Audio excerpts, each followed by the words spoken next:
Hey everyone, tonight we're going to talk about revenge. Medieval revenge, the kind that didn't involve taking deep breaths, forgiving, or being the bigger person. Before you get too comfortable, please take a moment to like the video and subscribe, but only if you really like what I do here. And please tell me in the comments where you are and what time it is for you. It's always interesting to see who is joining us from all over the world. Robert the Bruce did not start his. A powerful king standing strong on a battlefield in a story of revenge. He started out as a man hiding in caves, not sleeping well, and losing friends at an alarming rate. He slowly realized that medieval politics was less about honor and more about who stabbed you last. He was publicly and completely betrayed. His claim to the Scottish throne fell apart so quickly that it barely had time to be embarrassing. Allies were gone, supporters were killed. At one point, Robert had to run for his life, which is not.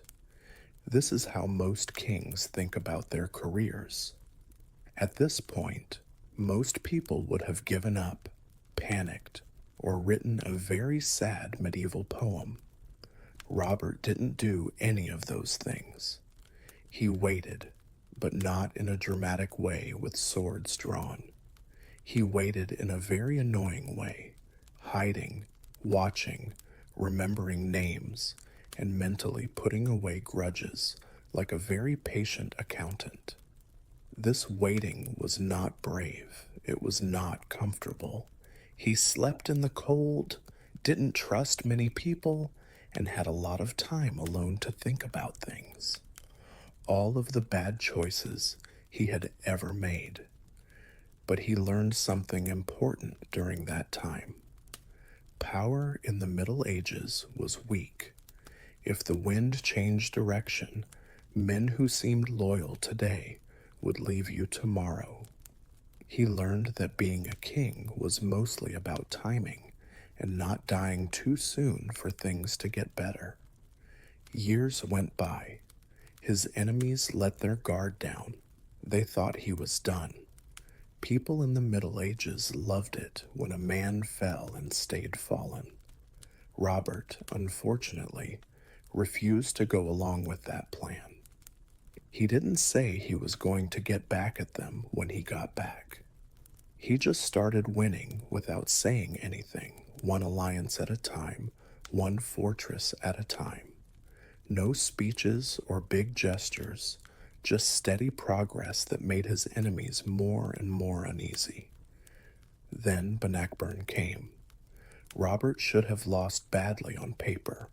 The English army was bigger, better armed, and very sure of itself. Sadly for them, confidence is not a shield. Robert used the terrain, his preparation, and the memories of years of humiliation to his advantage. The win broke England's hold on. Scotland made him king. His revenge was quiet. It wasn't like a play. It was for business. The men who made fun of him lived long enough to see him do well, and in medieval times, that was much worse than dying quickly. Robert the Bruce didn't rush to get back at someone. He let it grow like a good medieval complaint. Matilda of Tuscany did not get back at her enemies with swords, poison, or dramatic speeches on the battlefield. She chose a much worse plan. She just wouldn't die. This was a bold move in medieval Europe. Matilda was one of the most powerful women of her time. This meant that most emperors, popes, and rival nobles spent decades trying to get rid of her, ignore her, marry her off, or just wait for her to fade away like so many other troublesome women before her. They thought that time would fix the problem. But time was not on their side. Men who thought they had power by default insulted, undermined, and openly challenged her. Some people tried to take her land. Some people doubted her authority. A few thought she was just in charge for a short time until a real ruler came along. Matilda was polite and listened. After that, she waited, and she waited for a long time. Even though emperors said she was unimportant, she ruled, she made friends while her enemies plotted. Enemies got older, sick, or died in dramatic ways that were typical of the Middle Ages, like from bad water or too much ambition. Matilda stayed exactly where she was, quietly, competently, and annoyingly running things. Her revenge was cruel, but not obvious. She saw her enemies wear themselves out. She saw the tides of politics change.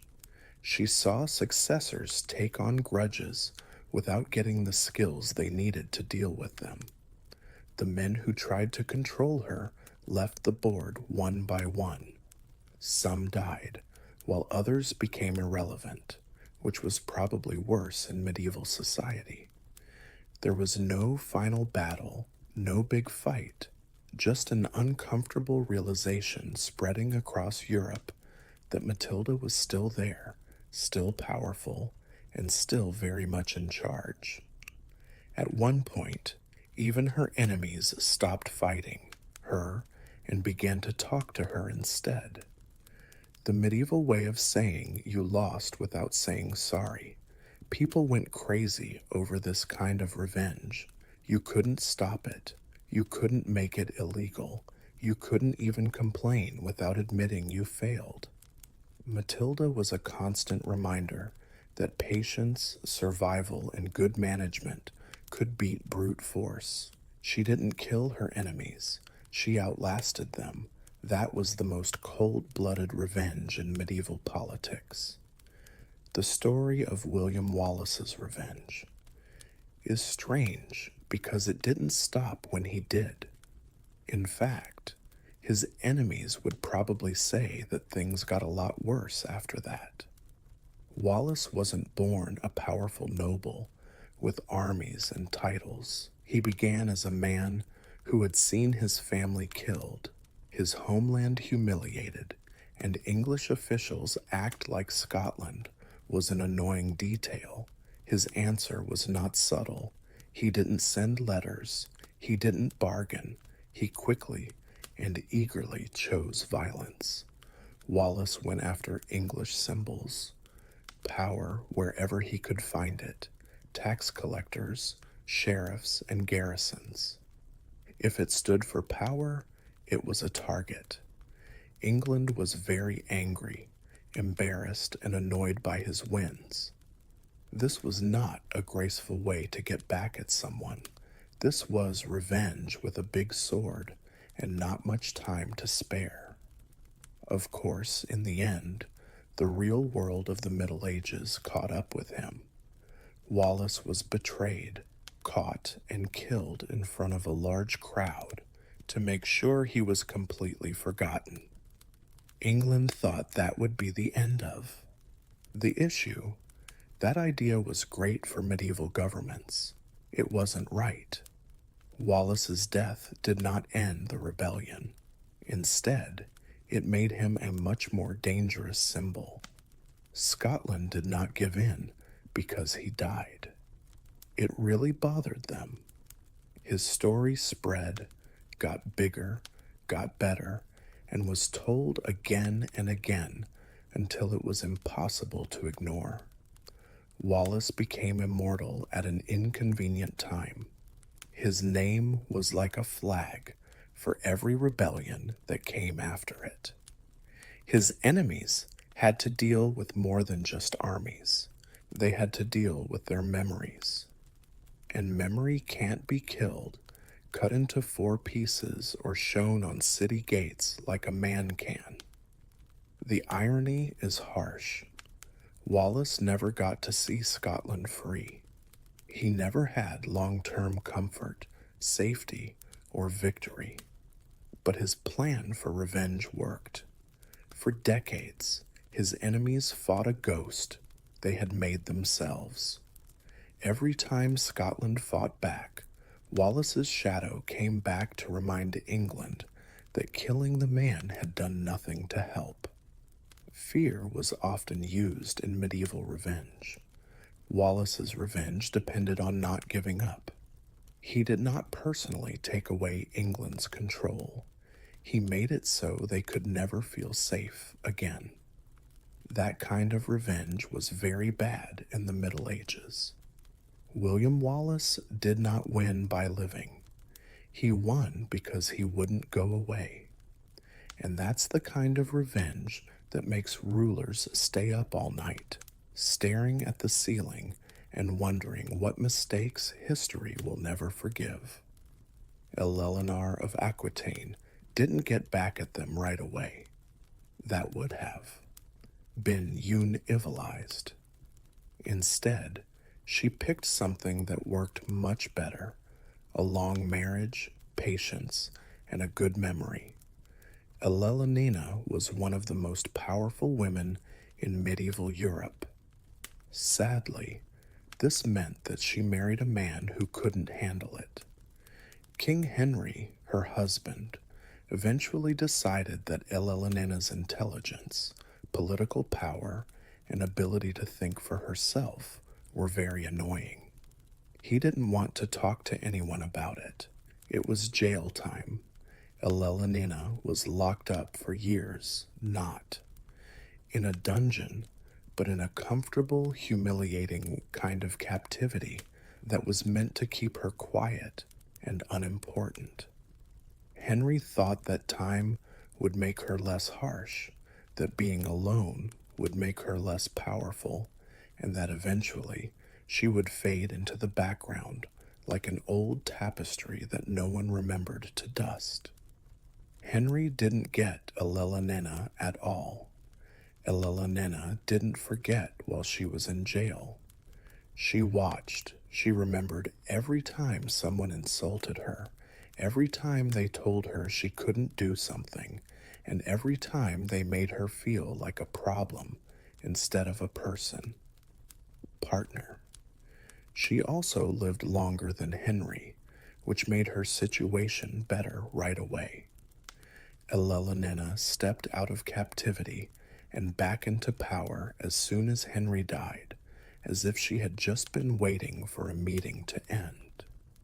Then she started taking apart everything her husband had built to keep her busy. She made deals with other people. She was in charge of land.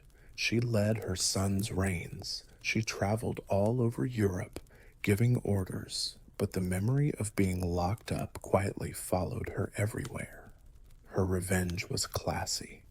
She didn't publicly speak out against Henry.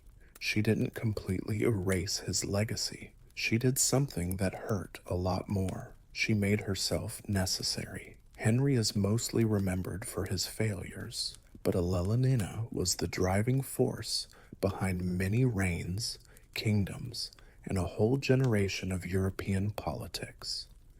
The man who tried to keep her quiet is now just a footnote in her story. It wasn't anger that drove Eleanina to get back at someone. It was about fixing things.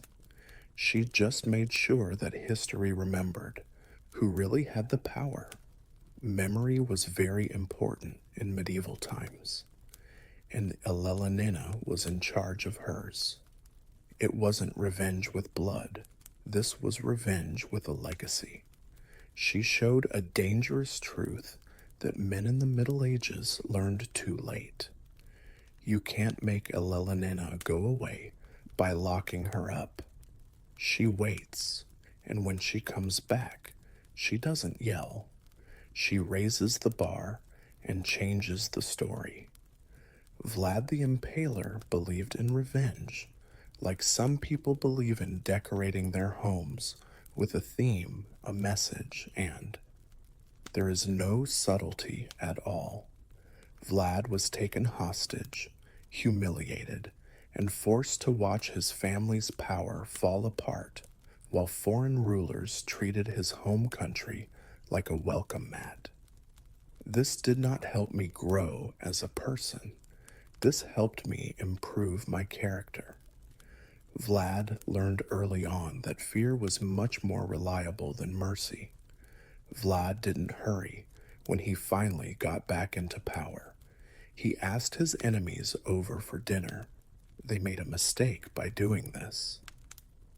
Vlad really liked the use of symbols. He knew that killing your enemies in secret was a waste of time, but killing them in public, in creative ways and in large numbers, sent a message that people remembered. He chose to be impaled as his method of execution, not because it was quick, kind, or well liked, but because it was unforgettable. He didn't go after his enemies right away when they betrayed him. First, he made them feel safe. He let them go to banquets, smile, drink wine, and feel like everything was normal. Then he talked about what would happen. They killed whole groups of nobles in ways that could be seen from miles away. Forests of bodies on spikes became warnings carefully arranged to stop more disobedience. This wasn't crazy. This was the rule. Reports say that invading armies that were getting close to Vlad's land stopped, stared, and thought about their life choices. Instead of fighting back, soldiers found psychological warfare on a huge scale. The message was clear. You could fight Vlad, but it wouldn't be fun. His payback was not personal in the way we think of it now. It was planned. Vlad wanted betrayal to feel like it cost a lot of money, a lot of pain. In a perfect world, it would be so expensive that people would choose any other option. Was this what made him famous? No. Did it help him do his job? Sadly, yes. Enemies remembered him long after he died. His name became a short way to say fear, punishment, and consequences delivered with flair. His reputation still does most of the work for him, even after hundreds of years. Vlad didn't let it go. He didn't forget. He put out ads. In medieval Europe, getting revenge often brought back honor. Vlad went on. He turned it into a weapon. History may question his sanity, but it cannot dispute his outcomes. Revenge isn't always about getting even. Sometimes it's about making sure no one ever tries again. Some stories of revenge from the Middle Ages are very personal. The Sicilian Vespers was not one of these. This was revenge as a group effort, planned, timed, and carried out by people who had finally had enough of being nice. For a long time, Sicily lived under foreign rule that made the island feel less like a kingdom and more like a poorly run occupation zone. Taxes were high, local customs were not followed, and foreign soldiers acted like they owned the place, which they technically did. People hated this arrangement, but in the Middle Ages, people smiled in public and fumed in private. The breaking point came during a church service at night. A single event, humiliating, public, and very poorly timed, set off something that had been building for years. The bells rang for evening prayers, but instead of thinking about their spiritual lives, the people all decided it was time to settle their debts. What came next was not chaos.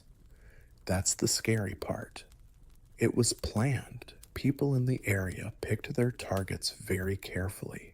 Attacks on foreign soldiers and officials happened while neighbors protected each other. To tell outsiders apart, they used passwords. If you failed the test, you would never pass it again. This was revenge with a plan. A lot of people died by the time the violence stopped. In just a few days, whole systems of government fell apart. The people who took over thought their power was safe. They thought that silence meant acceptance, a mistake that was common in the Middle Ages. Historians find it most uncomfortable that it all worked so well. There was no one leader, no big speech, no villain monologue, just a general sense that it was time to stop being so careful. Revenge didn't yell. It moved quickly, quietly, and with purpose. Foreign countries were shocked. That's how they always are. They wanted to know how could this happen so quickly? The answer was always simple. It wasn't sudden at all. It was calm. The Sicilian Vespers became famous, but not because they were so violent. That was common in medieval Europe, but only because it was won. A king or an army didn't get back at someone. Shopkeepers, farmers, priests, and neighbors who had come to the same conclusion on their own delivered it. This was not revenge based only on anger. It was revenge because I was tired, and that might be the most dangerous type. When everyone in a group agrees that revenge is necessary, there is no way to talk them out of it, no way to ask for mercy, and no way to pretend that things will calm down soon. They had to wait long enough. King John of England was very good at making friends into enemies, not through dramatic betrayals or fiery speeches, but through something much more effective. Unending stupidity mixed with casual meanness. He taxed a lot, broke promises with glee, and treated his nobles like furniture that can be thrown away. In the end, the nobles decided they had enough furniture. This was not a quick uprising. It took a long time to burn. The English barons watched John lose wars, waste money, and embarrass the crown over and over again. They were unhappy. He didn't pay attention to them. They told him to be careful. He made fun of them. A lot of the time, medieval rulers forgot one important thing. Nobles who were angry were not peasants. They had a lot of swords, money, and castles. When the barons finally did something, they didn't break into the palace and scream. Revenge. That would have been a mess. Instead, they trapped John and made him sign a paper that would always make him feel bad. The Magna Carta didn't bring about peace. It was revenge that looked like the law. Every clause reminded John of how he had failed. It took away some of his power, limited his authority, and made sure that future kings would remember what happened when they pushed their nobles too far.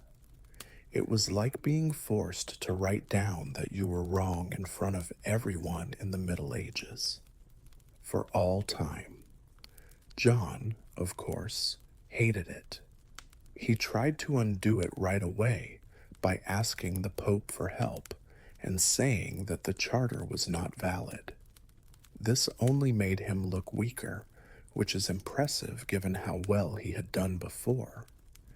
The barons, on the other hand, had done something much more lasting than killing someone. They had put an end to the idea of absolute kingship. This was revenge that didn't involve bloodshed. No executions, no sieges, just a king who had to write on paper that he couldn't be trusted to rule without limits. In the politics of the Middle Ages, that was terrible.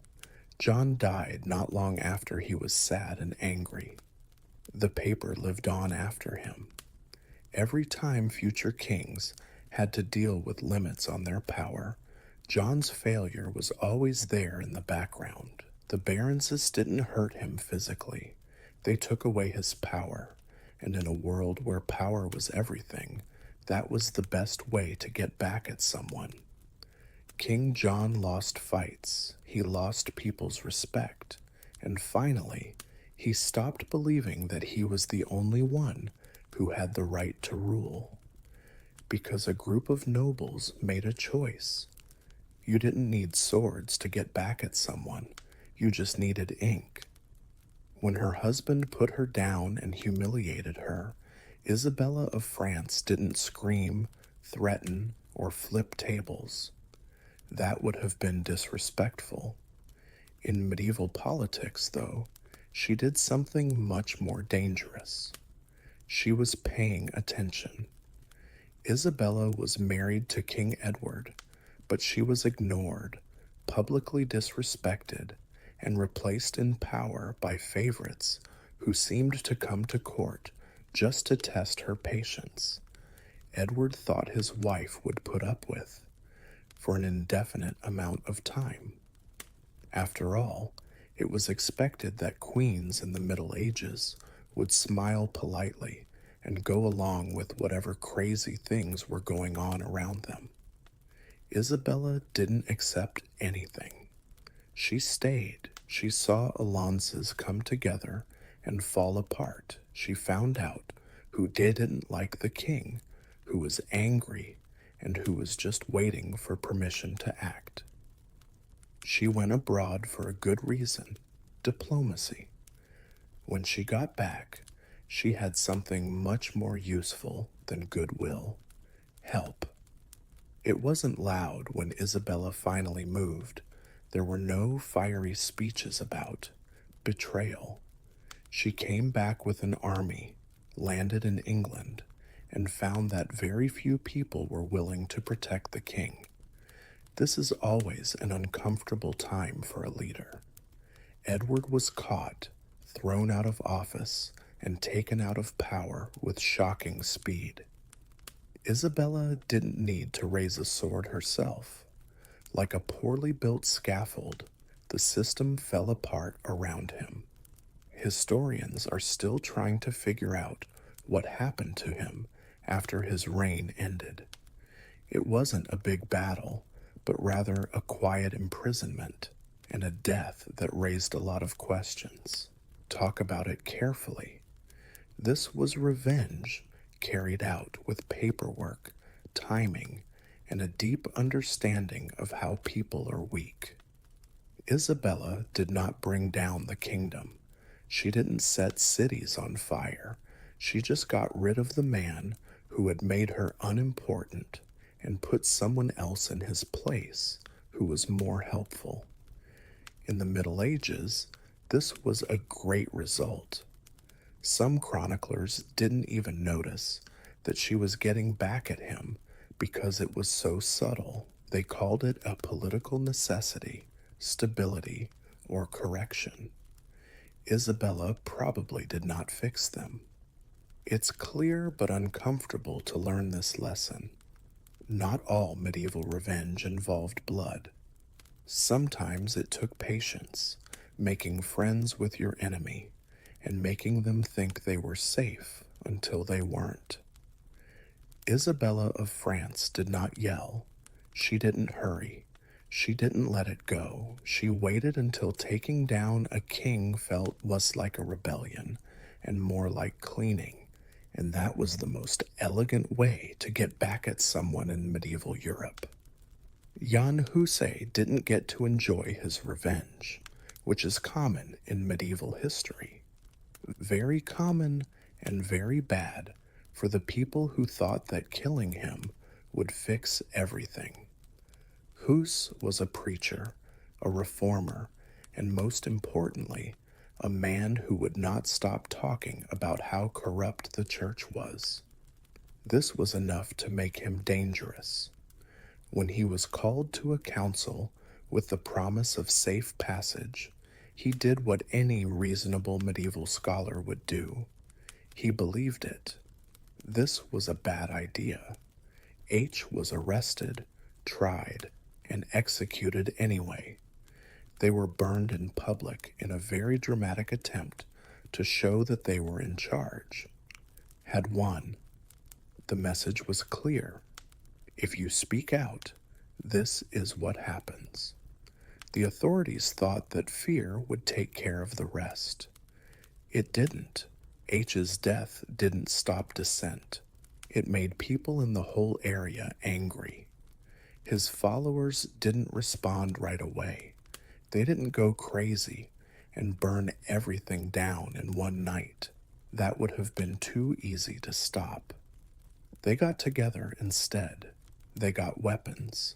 They remembered. The Hussite Wars were a series of rebellions that were so hard to stop that even professional armies had trouble.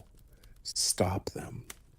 Peasant soldiers with wagons, farm tools, and a lot of false confidence kept beating armies that were supposed to crush them. Every win sent the same message without words. Things got worse after Hus was killed. This is the cruel irony of revenge in the Middle Ages. Killing a man might silence him, but it could also make him a symbol. Executing symbols is very hard. Hus's enemies fought not only soldiers, but also ideas for years. Ideas that had already shown they could not be hurt by. Fire. Every effort to stop the movement only proved Hus's warnings about corruption and abuse of power. His death was proof, not a warning. In the end, some compromises were made. There were talks about changes. Authority quietly changed, acting like this was always the plan. Husa, on the other hand, stayed dead, but he won in the only way that medieval history allows, by making his enemies change. His revenge was late, indirect, and impossible to stop. He never drew a sword. He never saw the result. But his enemies had to pay a lot of money to have him killed. Jean Husa did not win in life against his enemies. He beat them by not letting them forget him. Memory was power in Europe during the Middle Ages, and Hus used it perfectly as a weapon, even after he died.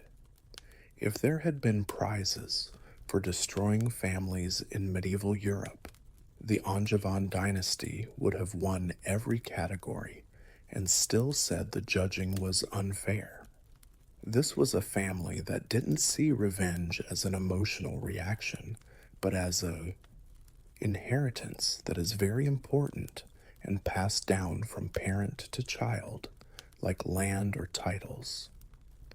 The Angevin family did not have a warm home. It was a place of ambition, doubt, and an unspoken agreement that someone who was your friend today could be your enemy tomorrow, especially if they had the same last name as you. Fathers didn't trust their sons. Sons made plans to hurt their fathers. Brothers fought with the same excitement as people who knew that only one of them would still be alive or important at the end. King Henry, the head of the family, learned early on that raising. Having strong sons was a bad idea. Each son thought he should be able to rule right away, and he didn't want to wait for things like their father's death to happen. Henry's response was to divide up land, make promises, and then break them over and over again. This somehow made everything worse. The sons were always rebelling. They quickly made deals with their enemies, built armies, and betrayed each other. Family dinners must have been very awkward, if they even happened. Chroniclers from the Middle Ages stopped acting like this was normal and started writing it down like a disaster in slow motion. Revenge in the family wasn't violent, it was planned out. He waited if one of his sons rebelled and failed. If one brother got ahead, the other would quietly pull him down. Everyone remembered everything. People thought apologies were only temporary stops in fighting. What makes this revenge story so interesting is how little anyone learned from it. Every generation made the same mistakes with confidence, sure they would be. The one thing, no, they weren't. Betrayal led to betrayal. Revenge led to more revenge, and the dynasty slowly ate itself from the inside out. Enemies outside the family didn't have to do much. They just sat and watched. When they were weak enough, their competitors took what was left. This is like leaving your door unlocked in the Middle Ages because you think the house will fall down on its own. The Angevin revenge cycle didn't help anyone in the end. It didn't bring back honor. It just made sure that no, one had power for a very long time. The Onan didn't lose their dynasty to just one enemy. They lost it to one another. And that might be the most medieval tale of revenge ever. Skanderbeg's story of revenge starts with one of the worst childhoods in history. As a child, Skanderbeg was taken hostage and raised by an empire that expected him to be loyal. He was also trained to serve the same power that had destroyed his homeland. For years, he smiled politely while keeping a list of complaints like a man planning the longest to-do list in medieval history. His captors saw him as a success story. On the surface, they were well-educated, disciplined, and loyal. They were the perfect example of how conquest could last. They believed in him. They gave him a higher position. They thought he had forgotten where he came from. He hadn't. Skanderbeg waited, and he waited the right way. He learned how to move armies. He learned how leaders thought. He learned which rules could be bent and which ones could be ignored when it was easy to do so. Most importantly, he learned how to be patient, which is something that only comes with time. When revenge isn't possible right now, but will be later, when the time came, it came quickly and politely. Skanderbeg switched sides, went home, and quickly took back his family's land, which made everyone involved very embarrassed. Fortresses fell, and alliances were made. A rebellion started that wouldn't go away, no matter how many resources were thrown at it. This was not revenge that was too risky. This was revenge planned with inside information. Every empire thought the rebellion would fail. It didn't. They thought that using a lot of force would solve the problem. It didn't. Skanderbeg fought with his head, not his mouth. He stayed away from fights he couldn't win, attacked when people least expected it, and made sure that every victory was big enough to make people feel good and bad at the same time. His enemies found it most insulting how long it lasted. Years. Years of fighting, losing, regrouping, and fighting again. Empires don't like it when one person and a determined group of people with strong opinions about independence slow them down. Skanderbeg's revenge wasn't about causing damage. It was about not accepting it. He denied the empire peace. He took away their certainty. He didn't let them finish what they had started, and he did it even though he was outnumbered, outgunned, and constantly underestimated. This was revenge that was served slowly, on purpose, and with a deep understanding of how arrogant people can be. The empire that took his childhood never took his homeland for the rest of his life. Skanderbeg didn't hurry to get back at them. He lived in it, and in the Middle Ages. In history, not many acts of revenge were as patient or as effective as that one. There were many ways to get back at someone in the Middle Ages, but one of the most popular was to be kind to them. The Black Dinner of Scotland shows that in the Middle Ages it could be deadly to accept an invitation, especially if the host smiled too politely. Two young noble brothers were invited to a feast with the promise of safety. This was nothing new. Feasts were meant to show that people were ready to make up, be nice, and stop wanting to kill each other for a while. The boys came expecting food, talking, and maybe some light political manipulation. Instead, they learned about symbols from the Middle Ages. Halfway through the meal, servants came in with a black cloth and put it on the table. This was not subtle in medieval times. This was not for show. This was like a handwritten note that said, "You are going to regret going to this dinner." The message was clear. They arrested the guests right away.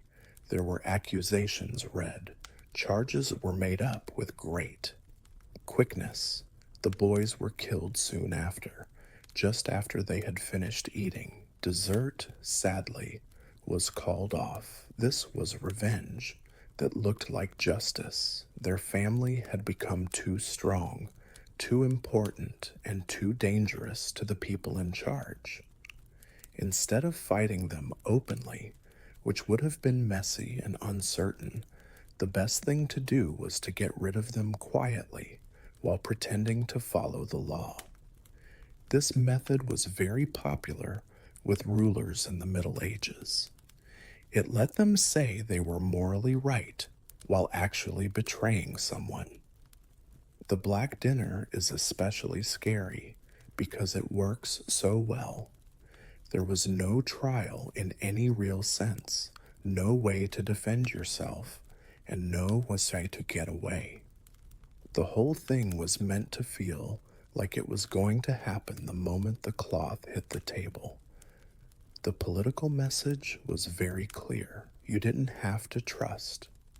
Not power. This kind of revenge didn't depend on anger or show. It was based on ritual. The place was calm. The tone was polite. The result was deadly. Medieval revenge worked best when it acted like it was reasonable. The effects lasted for years. The families involved did not forget. Scotland did not forget. The event turned into a warning that was passed down from one generation to the next. If someone who benefits from your absence asks you to dinner, be careful what you eat. It wasn't loud at the Black Dinner. It wasn't crazy. It didn't even need swords on the table. It just reminded everyone that in medieval politics, revenge could come on a plate while everyone was still acting like friends. Charles the Bold was good at making enemies, not by accident, but on purpose and over and over. He thought that being rude was being strong, that being rude was being strong, and that no one would ever work together long enough to stop him. This kind of man is loved by medieval history because it knows how the story ends. Charles ruled Burgundy with a level of ambition that was almost obsessive. He wanted to grow, be famous, and be known as a major European power. To do this, he publicly humiliated his enemies and privately threatened his friends, ignored warnings with the confidence of someone who had never really been punished for bad behavior.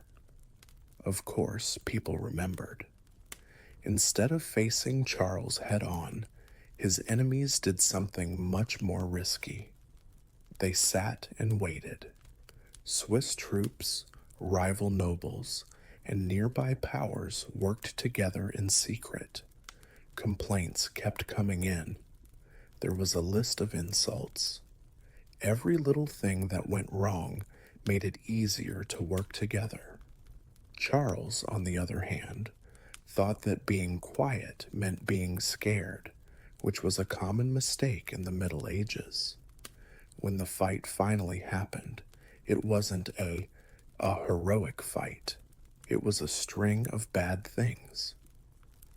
Charles didn't think about the terrain enough, thought too highly of loyalty, and thought his reputation would help him win battles that needed real planning. No, it didn't. His armies lost badly. The supplies didn't work. Allies were gone. And when Charles died in battle, it took days for anyone to recognize his body. A very symbolic end for a man who had always wanted everyone to see how great he was. One person didn't get the revenge here. Everyone brought it. Charles had done something wrong. This was memory in action. There were no speeches or announcements, just coordination based on long-standing anger. What makes this revenge so medieval is that it has to happen. Charles lost because he was not lucky. He lost because he had spent years making things bad for himself. Every insult, threat, and moment of arrogance came back with interest. His enemies didn't have to make his flaws seem worse than they were. They just waited for him to. Face the music. Charles the Bold did not die without being understood. He died with the right amount of thought. Reputation was very important in Europe during the Middle Ages. Charles built his on fear and threats. There was nothing left when that reputation didn't protect him. This was revenge without drama, revenge without mercy, and revenge that came from history itself.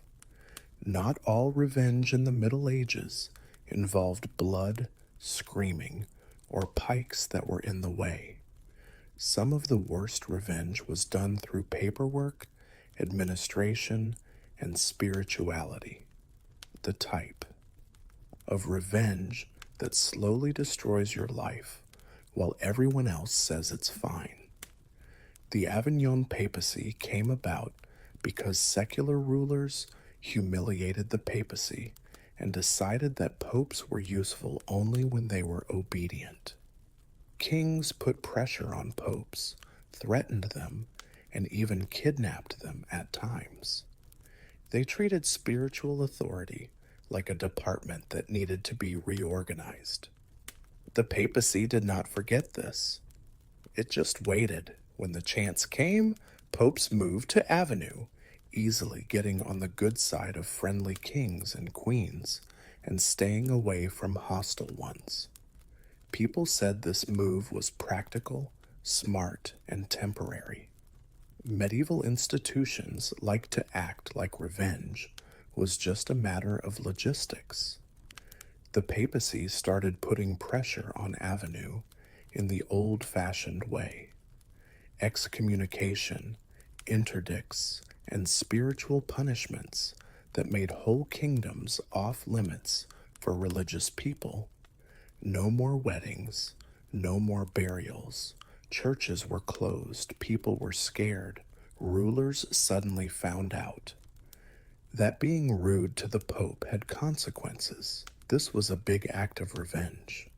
Kings who had bullied the papacy in the past now had to apologize, negotiate, or quietly undo policies to win back its favor.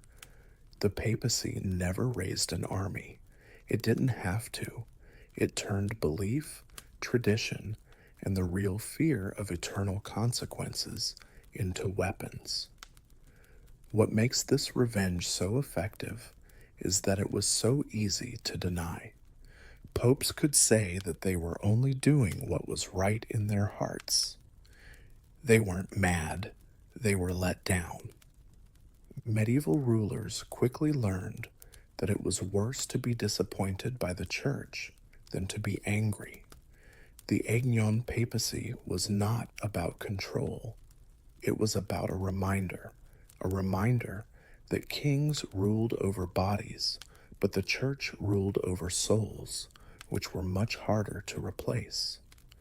This revenge took a long time to happen and crossed many borders. There was no one moment of victory. Instead, people in Europe slowly came to understand that humiliating the papacy had been a huge mistake.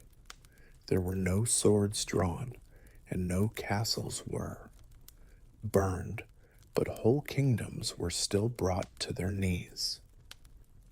In medieval Europe, revenge didn't always scream. It would sometimes whisper Latin phrases and wait for rulers to freak out. One uncomfortable truth becomes clear by the end of these stories. Revenge in the Middle Ages was not often based on feelings. It wasn't about losing control, yelling, or doing something stupid in the heat of the moment. That kind of revenge didn't last long. Revenge in the Middle Ages was colder, more planned, and more structured than it is now. Calm.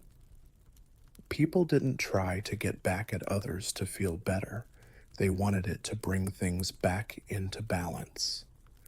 Honor had been hurt. Questioning authority, memory hurt. The medieval world fixed itself through revenge. Sometimes brutally, sometimes quietly, but always on purpose. This is why revenge in the Middle Ages took so long.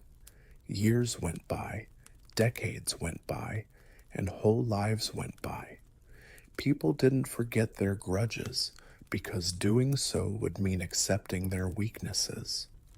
And being weak in a world based on power was dangerous. What makes these stories?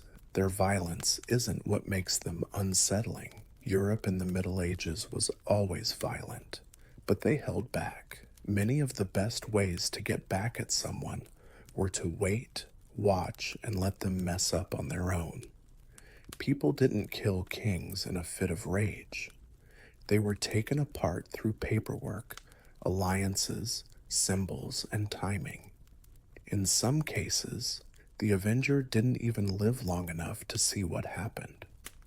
People today often wonder why people in the Middle Ages were so obsessed with getting back at others. It's easy to answer. There were no dependable systems to ensure fairness. There was bias in the courts. The laws were good for the rich. It was hard to know when mercy would come. Revenge filled the spaces, and once revenge started, it almost never stopped at just one person. It was passed down from family to family.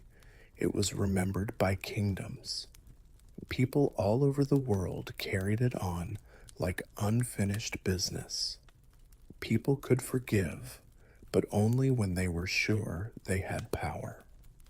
It's ironic that revenge in the Middle Ages often worked. It got rid of tyrants. It brought kings down a notch. It made institutions change, but it also made cycles that took generations, making sure that no victory was ever clean or permanent. In the end, revenge in the Middle Ages wasn't about destroying things. It was about remembering. People wanted to be remembered as wronged, right, and avenged, and history kept those records quietly and without mercy long after everyone involved was gone.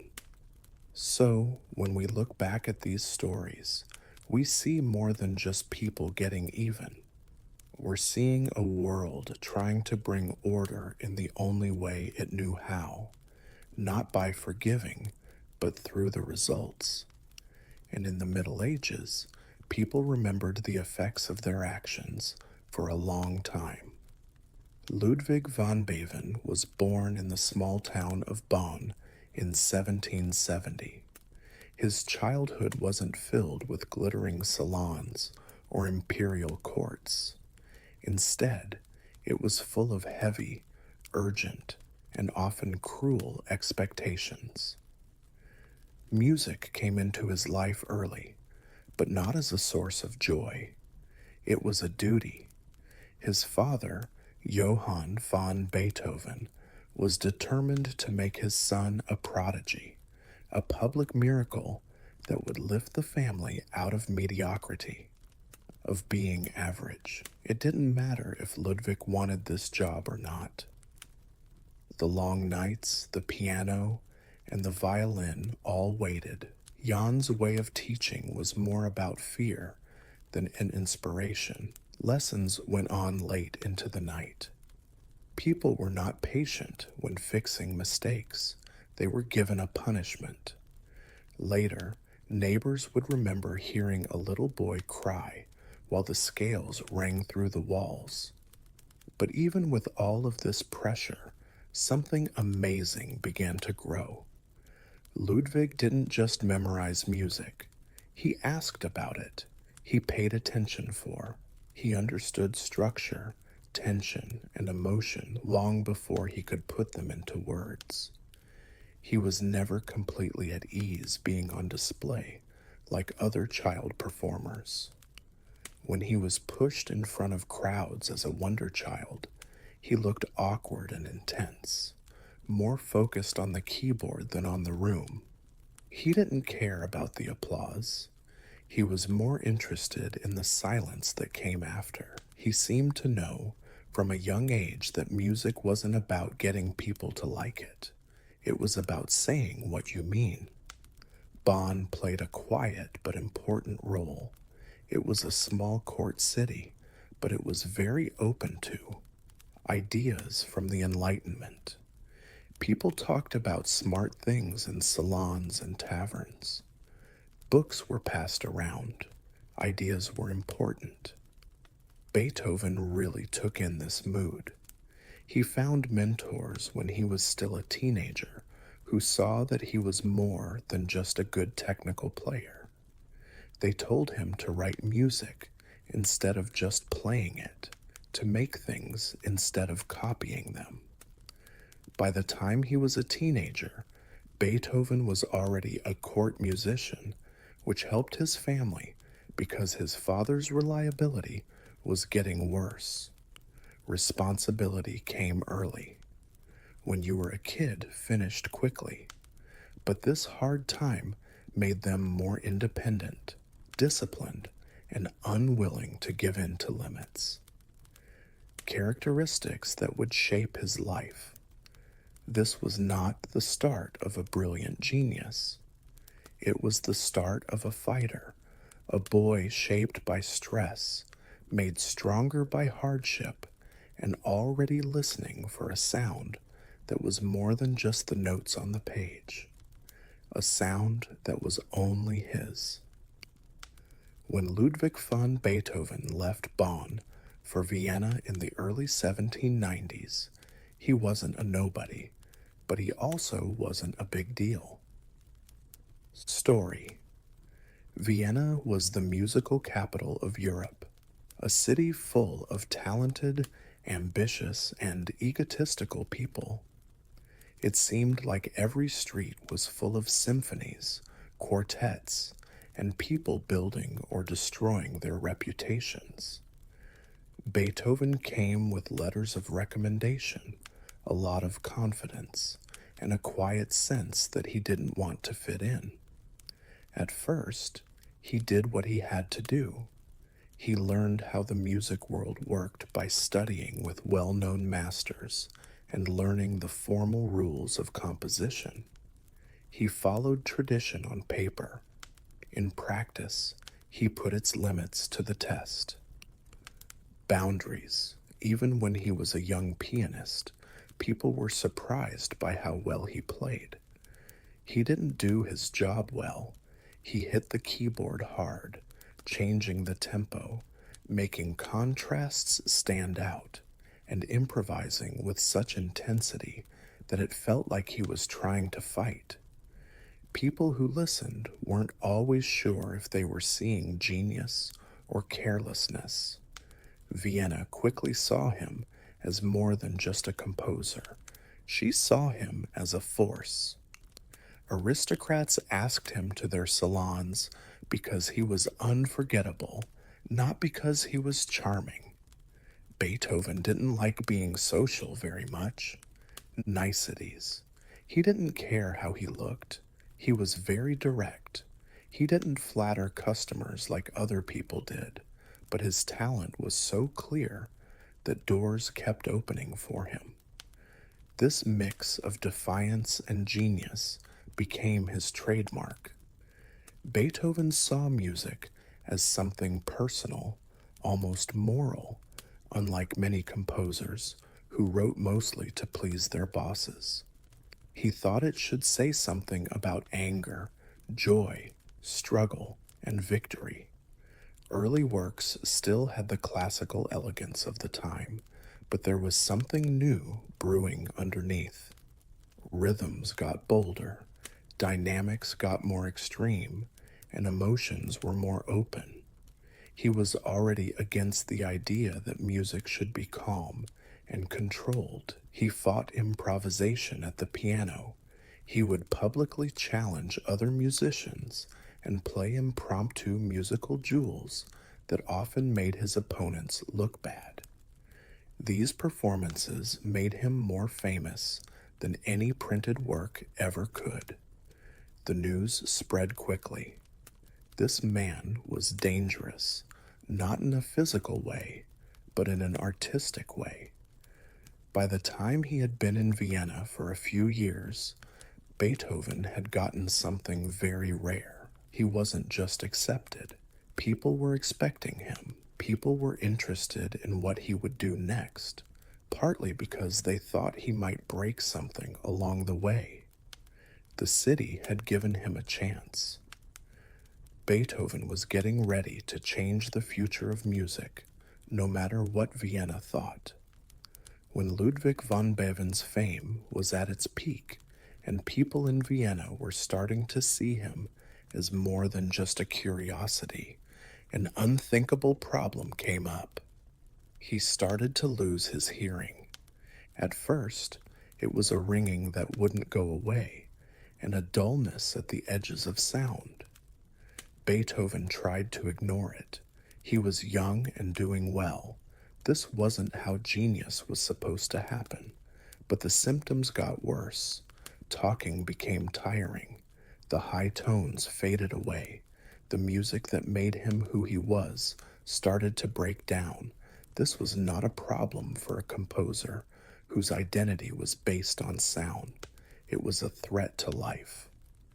Beethoven stopped going out with friends and often looked angry or distant. In reality, he was scared of being found out. In his world, being deaf meant losing his job.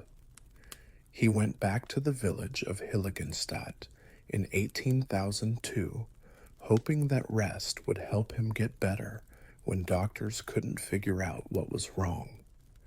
There, by himself and in need, he faced the truth he had been avoiding. He wasn't getting his hearing back. He was crushed by the loneliness, the shame, and the fear. Beethoven wrote a letter to his brothers that he never sent but kept. In it, he said he had thought about killing himself. He couldn't stop until he heard music. He wrote that he couldn't leave the world without saying everything he still had inside him. This was a turning point. Beethoven didn't give up. He got tougher. He accepted his situation, but not calmly. He was defiant. He would write music that no one else would dare to if he could no longer hear like others. His music started to sound different. Structures got bigger. Emotional extremes grew stronger. Silence itself had meaning.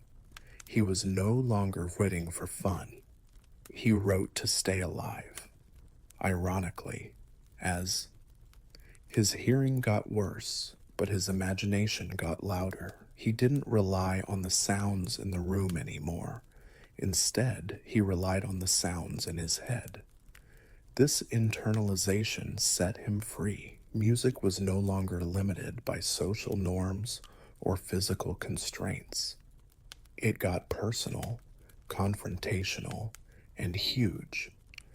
The Hilligan's crisis didn't end Beethoven's career. It set it on fire. From now on, every piece of writing had an undercurrent of resistance to fate, weakness, and even silence itself. He wasn't affected by the tragedy. It made him sharper, and from this fight, a new kind of music was about to come out. Music made not from what he could hear, but from what he wouldn't let go of. Beethoven's choice to live and write music on his own terms marked the beginning of what scholars would later call his heroic phase. At the time, it felt more like open rebellion. Vienna thought that classical music was all about balance, elegance, and restraint. Beethoven knew how to break these rules because he respected them. His music got bigger, louder, and more emotional. Symphonies went beyond what was normal. The movements got longer, more dramatic, and harder to guess. Storms of sound would suddenly stop, leaving only silence. Violence broke apart gentle themes, but then they were rebuilt stronger. People were no longer having fun. They were being put to the test. Works like the Third Symphony were the turning point. What people thought would be polite background music turned out to be a declaration. This wasn't music for salons. This music made people pay attention, even fight. Some people were shocked. Some people were angry. Some people knew that something had happened that couldn't be changed. Beethoven was no longer writing to please the aristocracy or follow tradition. He put himself forward as an independent artist, which was a radical idea at the time. He turned down permanent court jobs and chose to live off commissions and patronage that didn't tell him what to say. There was a price to pay for this freedom. He had a lot of problems with money in his personal life, but he was a great artist. As his hearing got worse, he became more and more focused on himself. He had full faith in his inner ear. Sketchbooks full of obsessive changes, small changes made and remade until the emotional weight felt right. There was nothing that happened by chance. What sounded wild and random to listeners was actually the result of constant control. Critics had a hard time keeping up. Some people said he was too much, too ugly, of giving up on beauty completely. Beethoven didn't care. He thought that beauty could include pain, struggle, and tension. To him, music wasn't just for show, it was the truth. This time changed what composition could be. Not just about pleasing symmetry anymore. Now, music could tell stories of war and victory without using words. Beethoven had broken the classical form and filled it with his own feelings. And once that door was open, it could never be closed again. The composer, who used to be afraid of silence, was now changing the meaning of sound itself, not as something nice and pretty, but as something human, flawed, and full of life.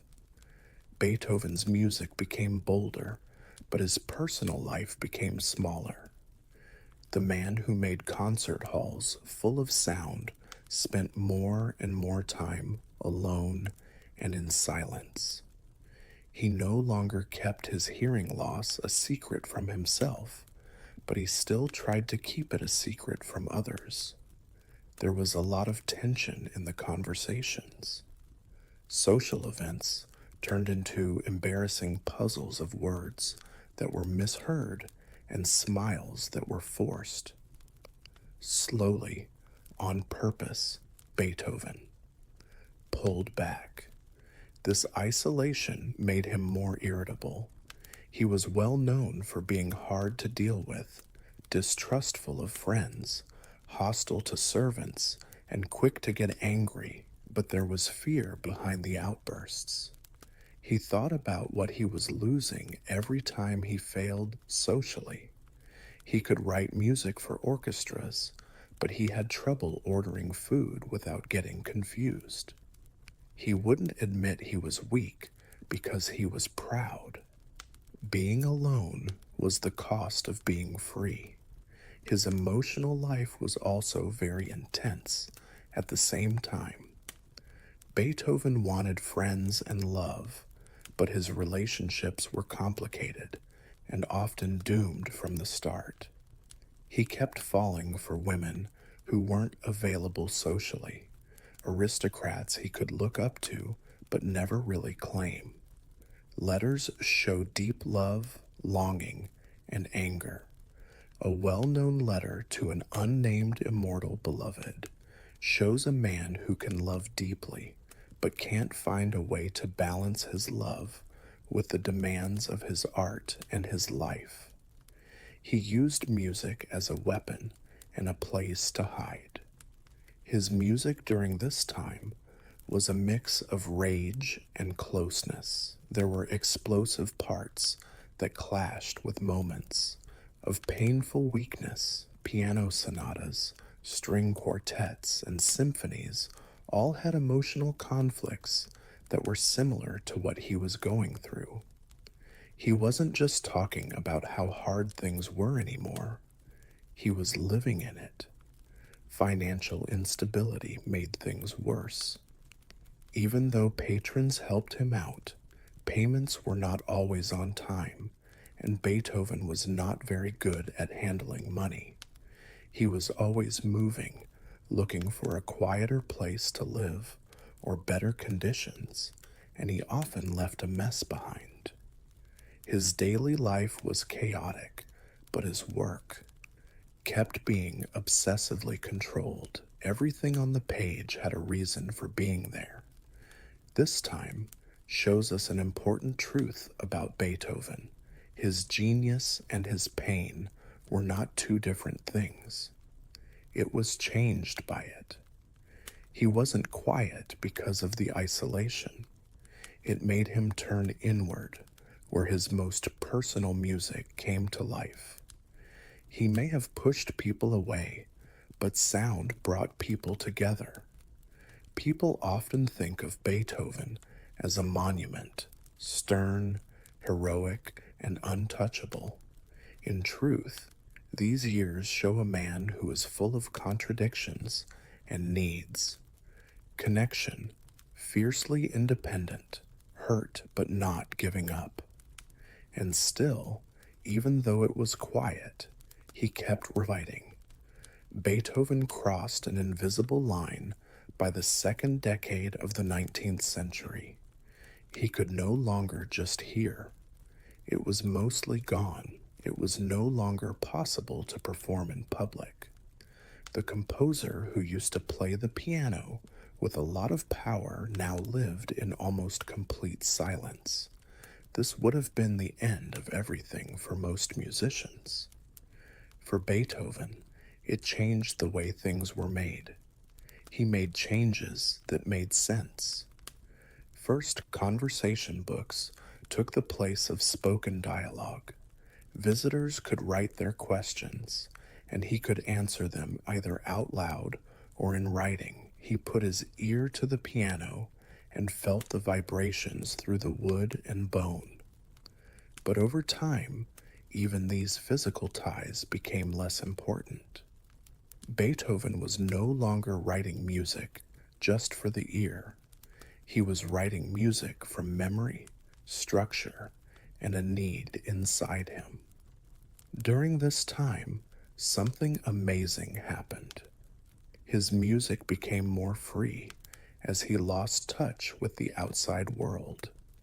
Forms became less rigid and expectations faded. He didn't feel like he had to listen to what the audience thought anymore because he couldn't hear it anyway. What was left was intention. Every note was there for a reason. The late works start to show this change. They are strange, close, and sometimes creepy. Melodies break up and come back together. Time goes on. Silence becomes active, almost like it's trying to say something. It is not easy to understand these pieces. They need time. They told the listeners to meet the composer halfway. People who lived at the same time were often confused. Some people thought Beethoven had lost his mind. Some people said that his deafness had hurt his judgment. But what they were seeing wasn't decline. It was going beyond. Beethoven stopped reading for critics, courts, and even performers. He was writing for something that was not real and was inside him. Music had turned into thought. This stage also made the spiritual side of his work stronger. Beethoven looked into ideas of struggle, reconciliation, and unity without religious dogma. Sound became a way to say things that words couldn't. Even happiness felt like it was earned, like it was fought for instead of given. He still felt alone, but it no longer defined who he was. He had gone into a private area where loss could not reach him. Deafness had taken away sound, but not music. Beethoven was hearing more than ever, but not with his ears. He was hearing with his whole being. This is a paradox that still can't be explained. The world he lived in got smaller. The world inside of him became huge. By the time Beethoven started working on what would become his Ninth Symphony, he was almost completely cut off from the world that had once praised him. He was deaf, alone, and getting worse physically, but he still came up with a piece of music that had never been heard before. This wasn't just another symphony. It was a summary of fighting, not giving up, and never giving up. Putting voices in a symphony was a radical idea. For a long time, people thought that instrumental music was a form that stands on its own. It was risky to add human voices, and even worse, a philosophical poem. Beethoven didn't care. He had been carrying Friedrich Schiller's Ode to Joy for years, waiting for the right time to use it. He let it go now that he had nothing to prove and nothing to lose. The Ninth Symphony doesn't come in a soft way. It pushes its way forward, relying on tension and instability. It is hard for themes to form, break down, and try again. When the last movement starts, earlier ideas are thrown out, one by one, as if the music is looking for meaning. The human voice only comes in then, not as decoration, but as a need. The message is clear. Joy is not the same as simple happiness. It is something you get after going through pain. Brotherhood doesn't happen on its own. You have to pick it. The symphony does not deny darkness. It goes through it. Beethoven stood on stage at the premiere in 1824 and conducted a performance he couldn't hear. He kept beating time even after the music stopped, not knowing that the orchestra had stopped. A singer gently turned him so he could see how the audience reacted. The hall went wild. People clapped, cried, and threw their hats in the air. Beethoven bowed, not to hear, but to see. This moment has become legendary, but it's more than just a memory. It shows what Beethoven really accomplished. He wrote one of the most powerful things ever about how people are all connected, even though he couldn't hear it. The Ninth Symphony was more than just a great piece of music.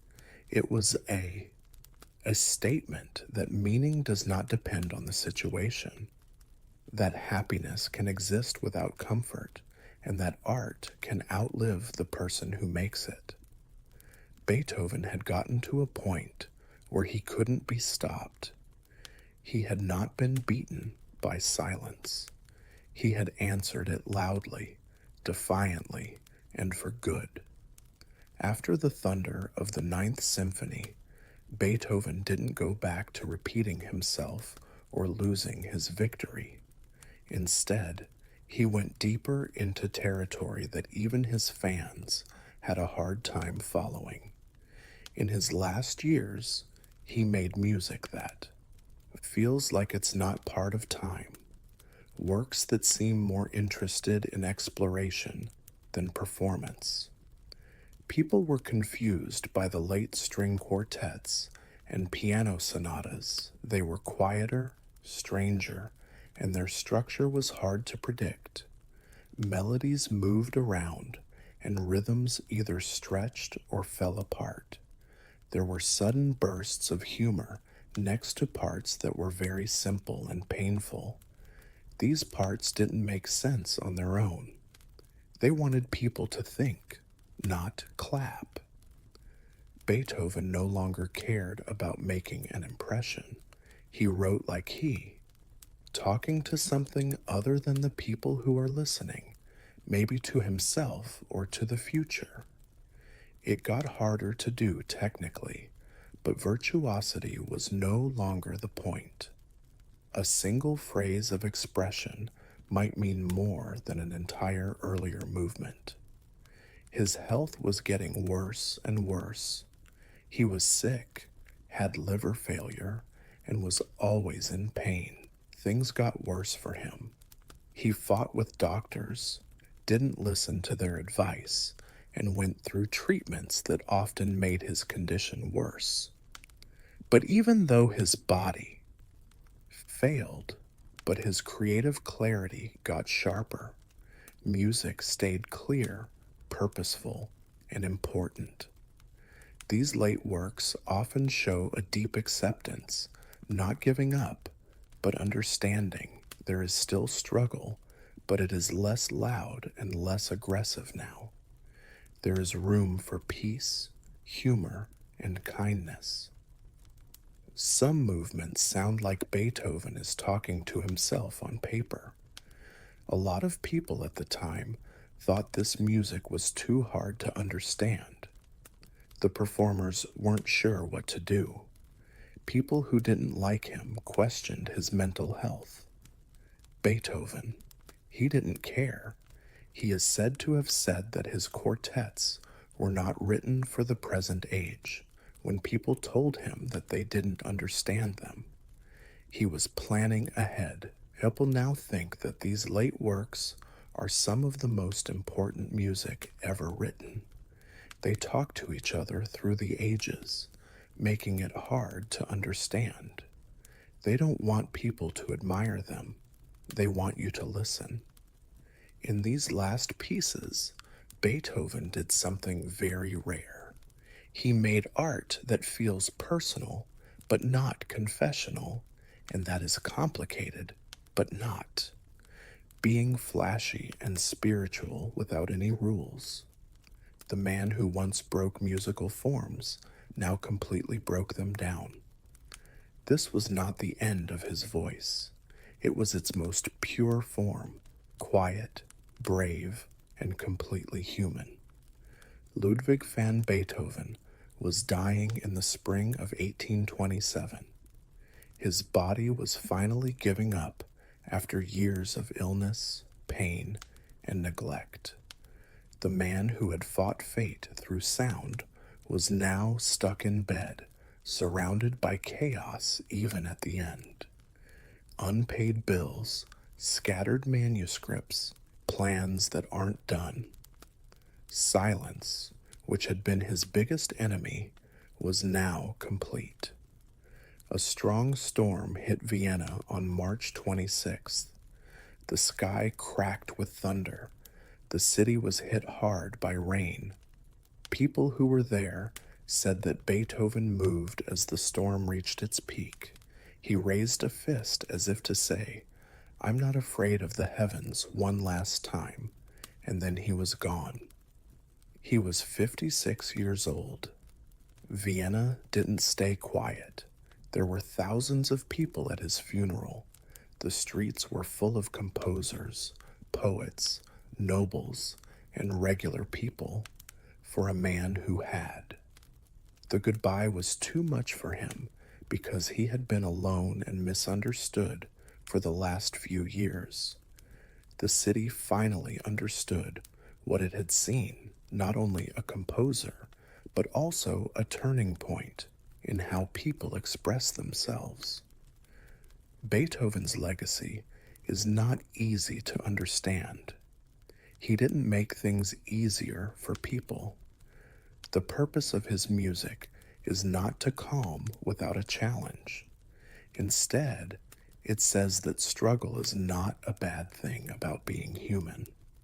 It is the heart of it. He made music able to say more and speak for more people, not just for fun anymore, or music became confession, philosophy, and resistance instead of just decoration.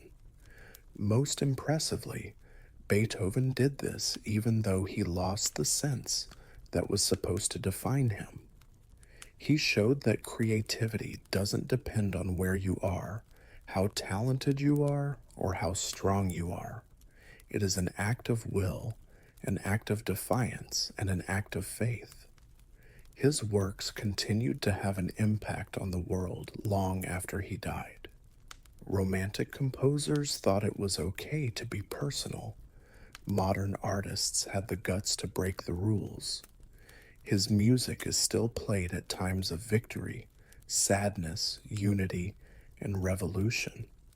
It lives on because it talks honestly about pain, hope, anger, and happiness. Beethoven once said that music should come from the heart of man. He did just that. His sound never stopped, not even when he was dead or silent. Longing, not stone, begins the age of cathedrals. Europe was coming out of hundreds of years of instability in the early Middle Ages. Towns were getting bigger again, trade routes were open again, and markets were full of people. And with this calm recovery came a strong, wanting to make faith something that could be seen, felt, and lived. The old, heavy Roman-style churches didn't seem big enough all of a sudden. They were safe, strong, and dark, but they didn't fly. People in the Middle Ages didn't think of God as far away. The divine was everywhere, doing things and watching. A cathedral was meant to show that this was true. It was more than just a place to pray. It was a message carved into the ground. Height was important. Light was important. Space was important. The higher the vaults went, the heaven seemed closer. People thought that the more light that came in, the more divine truth flowed inside. This was also a time when cities competed with each other, not people. A cathedral showed that a place was rich, stable, and spiritually important. If one town built taller walls or brighter windows, the other town had to respond. Bishops, guilds, kings, and regular people from towns all helped out. It took generations to finish these projects. A child born when the foundation was being laid would probably die before the roof was done. And still, people gave, one stone at a time, one coin at a time, one job at a time. Cathedrals were not built to keep people out like castles were. Everyone could go in. Peasants, merchants, and nobles all went into the same room and looked up. For a lot of people, this was the biggest building they would ever see. The building itself taught theology without using words. Height was a sign of God's power. Order talked about divine reason. Light talked about being saved in cities like Chartres and N.R.A. Deary. Cathedral, this goal became something new. People who built churches started to picture them as tall and bright instead of heavy and grounded.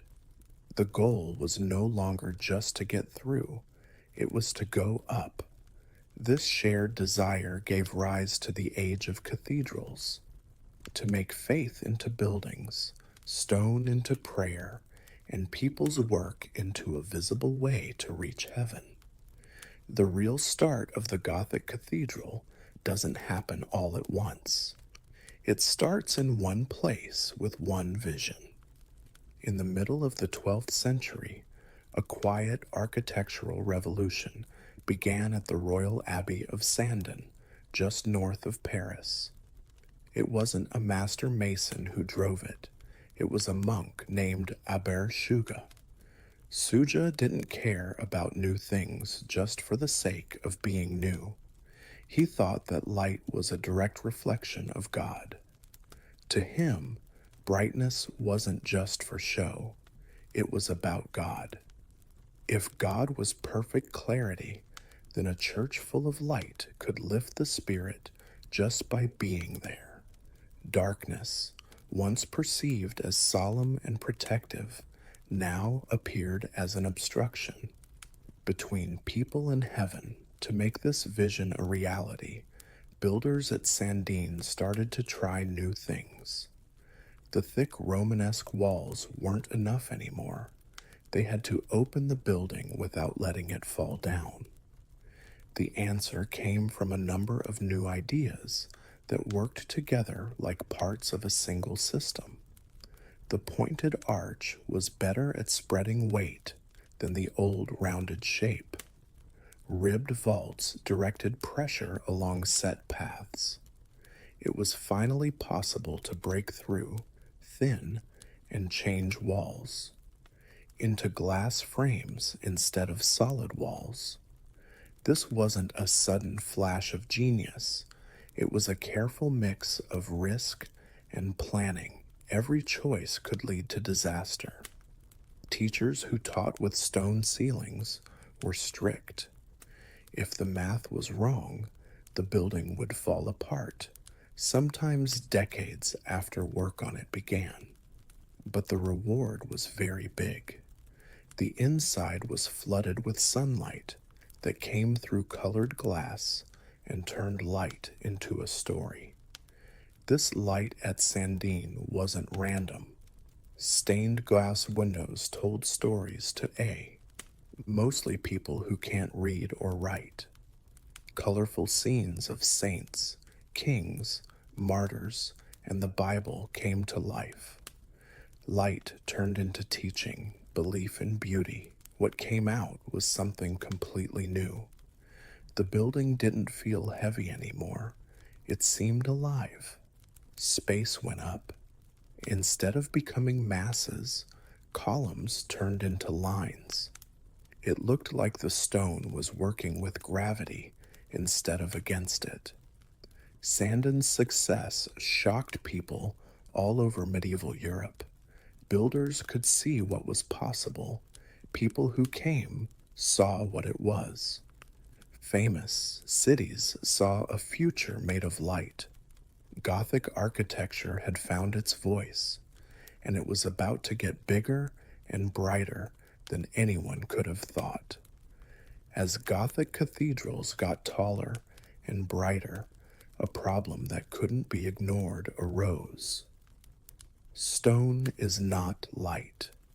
Vaults push down as well as out. The sideways forces got stronger as the building got taller. Without a solution, walls would bend, windows would break, and dreams of reaching heaven would come crashing back down to earth. The answer was as extreme as it could be seen: the flying buttress. Gothic builders moved structural support outside instead of hiding it inside thick walls. Arched stone arms jumped off the upper walls and landed on huge piers on the outside. These buttresses took the force of the vaults and redirected it, safely carrying the weight down to the ground. What used to need solid walls without windows could now be done with openness and height. This was not just a fix for engineering problems. It completely changed how cathedrals looked. The building turned into a system that could be seen. It showed off its skeleton instead of hiding it. People in the Middle Ages didn't think this was ugly or mechanical. It was true. The structure itself became beautiful. Flying buttresses made it possible for walls to turn into glass. Windows got a lot bigger. Light flooded the insides. The building didn't feel like a fortress protecting the holy anymore. It felt like a structure that held light in place. This is most clearly shown at NRAAM de Paris, where the flying. There are stone arms that make up a ring around the nave. They are both useful and beautiful. Stone going out so the building can go up. These supports also changed how cathedrals were made. Building became modular. The walls, vaults, and buttresses were all made to work together. Builders could make things taller than ever before because they knew that weight would go somewhere. On the outside, Gothic cathedrals started to look like stone forests with vertical lines, branching supports, and rhythmic patterns. They felt almost weightless on the inside. This difference was planned while worshippers stood inside a space that looked like it was easy to get into. The hard work, danger, and difficulty of construction were kept to a minimum. The flying buttress made things that were impossible possible. It made stone look like it could float in the air. And builders learned that weight could be carried outward, not inward. It was the most daring time in the history of cathedrals. With the burden lifted off the walls by, Gothic builders used flying buttresses and then moved on to stained glass, which would become the cathedral's soul. These were not things that were added after the building was built. They were the reason the building looked the way it does now. Now, stone was a frame. The message was light. Medieval theology perceived light as the manifestation of divine presence. God was the truth. God was clear. Being bathed in light brought you closer to heaven. This idea became architecture thanks to stained glass. Sunlight came in more gently. Brightness, but it was filtered, colored, and planned. Reds burned, the blues cooled down, the golds shone. The inside of a cathedral was like a moving tapestry that changed with the time of day, the season, and the weather. These windows weren't works of art for most people. They were books. People didn't read or write much, but pictures spoke clearly. The stories from the Bible were told one panel at a time. There were colored lights that made miracles happen, saints who suffered, kings who knelt, and martyrs who bled. Even complicated theology could be shown through symbols and order. The cathedral taught just by being there. Chartres Cathedral is the best example of this. The windows are still there in an amazing number and intensity, especially the deep cobalt blue that looks almost fake. When you stand inside, the world outside disappears. The light doesn't just light up the space, it also fills it. The stone doesn't feel like the main thing. The structure appears to be made of color that is held in place. This idea went even further with rose windows. Perfect circles of glass spread out like cosmic maps that mix geometry, theology, and light into one shape. They stood for order in the universe. Divine reason shone through balance. The effect was too much when the sun hit them directly. Heaven seemed organized and understandable for a short time. This focus on light changed how people worshipped. The cathedral was no longer a dark place to hide from the world. It changed into something else. Sunlight that was normal became holy. Not just bells, but changing colors marked the passage of time. Light was not present during the time of cathedrals, not active. It preached, it taught, it moved. Stone had learned how to shine, and by doing this, Gothic architecture created its most powerful illusion that heaven was not far away, but was coming in through glass. The body was supposed to read Gothic cathedrals before the mind. As soon as someone walked in, the building made them look up. Columns rose in straight lines. Arches became sharper and pointed. The vaults rose high above like stone roofs. Everything in the room worked together to make height seem like it will happen. This verticality was not an accident or just impressive. It had to do with religion. People in the Middle Ages thought that the universe was organized, had levels, and was moving up toward God. The cathedral was made of stone that reflected that belief. Heaven was above and earth was below. The structure turned into a map of life itself. Pointed arches were very important. They were better at directing weight downward than rounded Romanesque arches, which made it possible to build taller buildings. But their visual, the effect was just as important. They suggested movement, hope, and the idea that the building was reaching for the sky instead of just sitting on the ground. Ribbed vaults made this feeling even stronger. The lines that crossed each other made a skeletal pattern in the sky, leading the eye along paths that met high above. The ceiling was no longer a heavy lid. It was a network of lines that went up, which made people think about things that weren't in the physical space. This focus on height changed how people worshipped. Felt the scale. People felt small, but not unimportant. The size of the space put human life in a bigger picture. Standing under such a tall building made me feel both small and included. You were a part of something big, organized, and important.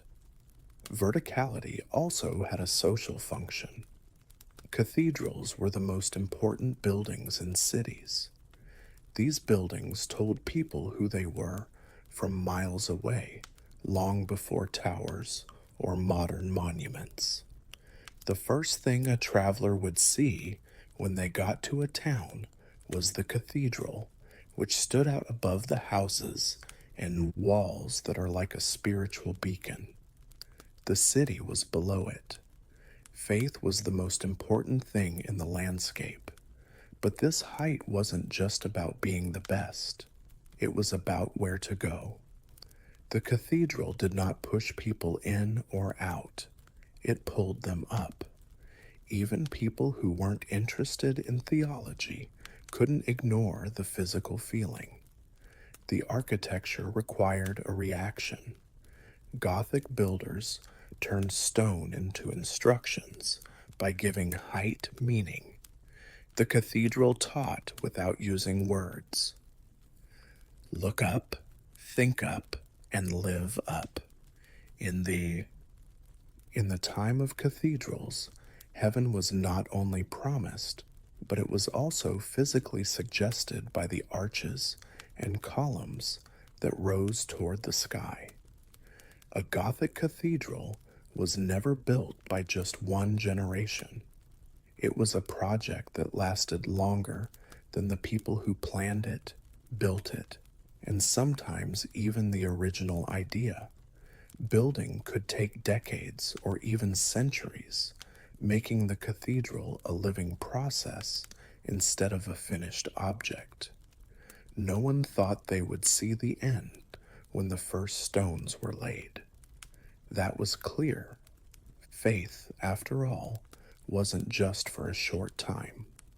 The cathedral was a part of both the present and the future. Bishops might change, kings might die, and wars might stop work for years, but the building stayed the same. Stone is patient. These projects got whole cities moving. There were masons, carpenters, glassmakers, blacksmiths, sculptors, and workers. Guilds were proud to help. People who gave money built chapels, windows, or altars in exchange for prayers and memories. Even the poor gave what they could. A coin, a day's work, and a cart full of stone. The city didn't have to build the cathedral. It came from it. Construction sites were messy and risky. Cranes that were powered by people walking on treadmills lifted huge blocks. Every year the scaffolding went up higher. There were a lot of accidents. There were no modern plans, just experience, geometry, and trust. Master masons didn't learn from books. They learned from apprenticeships and passed on what they knew.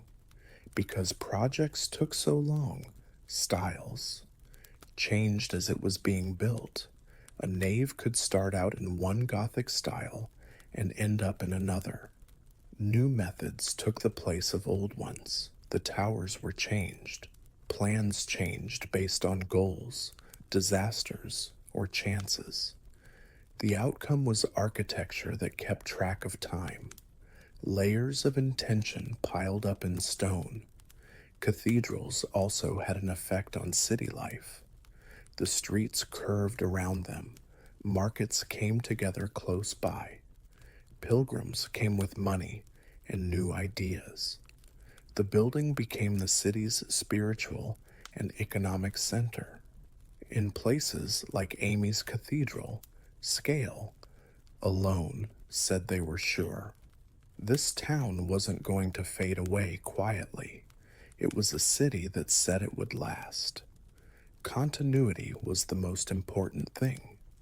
Every generation took on the duties of the one before it. They didn't ask if the project was doable. They wanted to know if it was worth it. In a time when not much was certain, the cathedral offered something unique, the promise that human effort could last longer than one lifetime. People built the age of cathedrals slowly, carefully, and together, one stone at a time, had not yet come into being. Light was the soul of the Gothic cathedral, and sculpture was its voice. The building was already talking before anyone walked inside. Figures carved in stone filled the portals, facades, towers, and roofs. There were saints, kings, prophets, monsters, angels, and sinners all together to tell a story to anyone who came by. The main door of a cathedral was like a sermon carved into stone. Figures stood in straight lines along the doorways, stretched out to echo. The buildings themselves, they didn't smile or pose in a natural way. They stood still, serious, and watchful. These were not pictures of real people, but pictures of ideas. Wisdom, authority, judgment, and mercy, all given shape. The west portal at places like Chartres Cathedral shows a whole theology before you even step inside. Christ shows up in all his glory. He is surrounded by apostles. The order of heaven is very clear. To get into the cathedral, you had to go through doctrine, which meant moving from an imperfect world to a holy place. But not at all sculptures were serious. Grotesques and gargoyles crouched on ledges and in gutters high above the streets. These strange shapes had a purpose. They kept rainwater from getting on the walls. But they also had a lot of meaning. They stood for sin, chaos, and the dangers outside the holy boundary. There was order and light inside. There was chaos outside. This difference was planned. The cathedral wasn't meant to say that fear or evil don't exist. It admitted them openly, then put them on the edges. The monsters stayed on the roof. Saints stood guard at the door. Placement was just as important as form in giving meaning. The sculpture also made the building more human. People's faces started to show how they felt. Figures talked to each other. Over time, the stiffness went away. The drapery moved more naturally. Stone bodies got heavier and bigger. Gothic sculpture gradually re-engaged with humanity while retaining its symbolism. The divine became accessible instead of remote. People in the Middle Ages didn't have a choice about whether or not to use this imagery. It was a lesson. Most people who went to church would never read the Bible, but they could read stone. The cathedral showed people how the world worked, who was in charge, who judged it, and where they fit in. Stone did not stay quiet during the time of cathedrals. It warned, taught, comforted, and blamed. The building had already sent its message long before a priest spoke. What started in northern France didn't stay there for long. The Gothic cathedral was too strong and convincing to stay in one place. Area. Its language of height, light, and structure spread across Europe through traveling masons, ambitious bishops, and cities that wanted to show how important they were. But Gothic changed as it moved around. The idea stayed the same. The expression changed. Gothic art in France stressed unity and clarity. Cathedrals were designed as cohesive systems, with all their parts working together to create bright, vertical spaces. In other places, local customs changed the style. Gothic spread across England, horizontally instead of vertically. long naves, complicated rib patterns, and a focus on linear rhythm made spaces that felt big and processional instead of too much. The building encouraged people to move around instead of just sitting still. In Germany, ambition grew to huge proportions. At Cologne Cathedral, height became an obsession. Towers grew to huge sizes, which pushed Gothic logic to its limits. Construction took place over hundreds of years, with different eras stopping and starting it again, faithful to the original vision of the Middle Ages. Not only was it a cathedral, but it was also a sign of strength. Gothic saw different light and materials further south.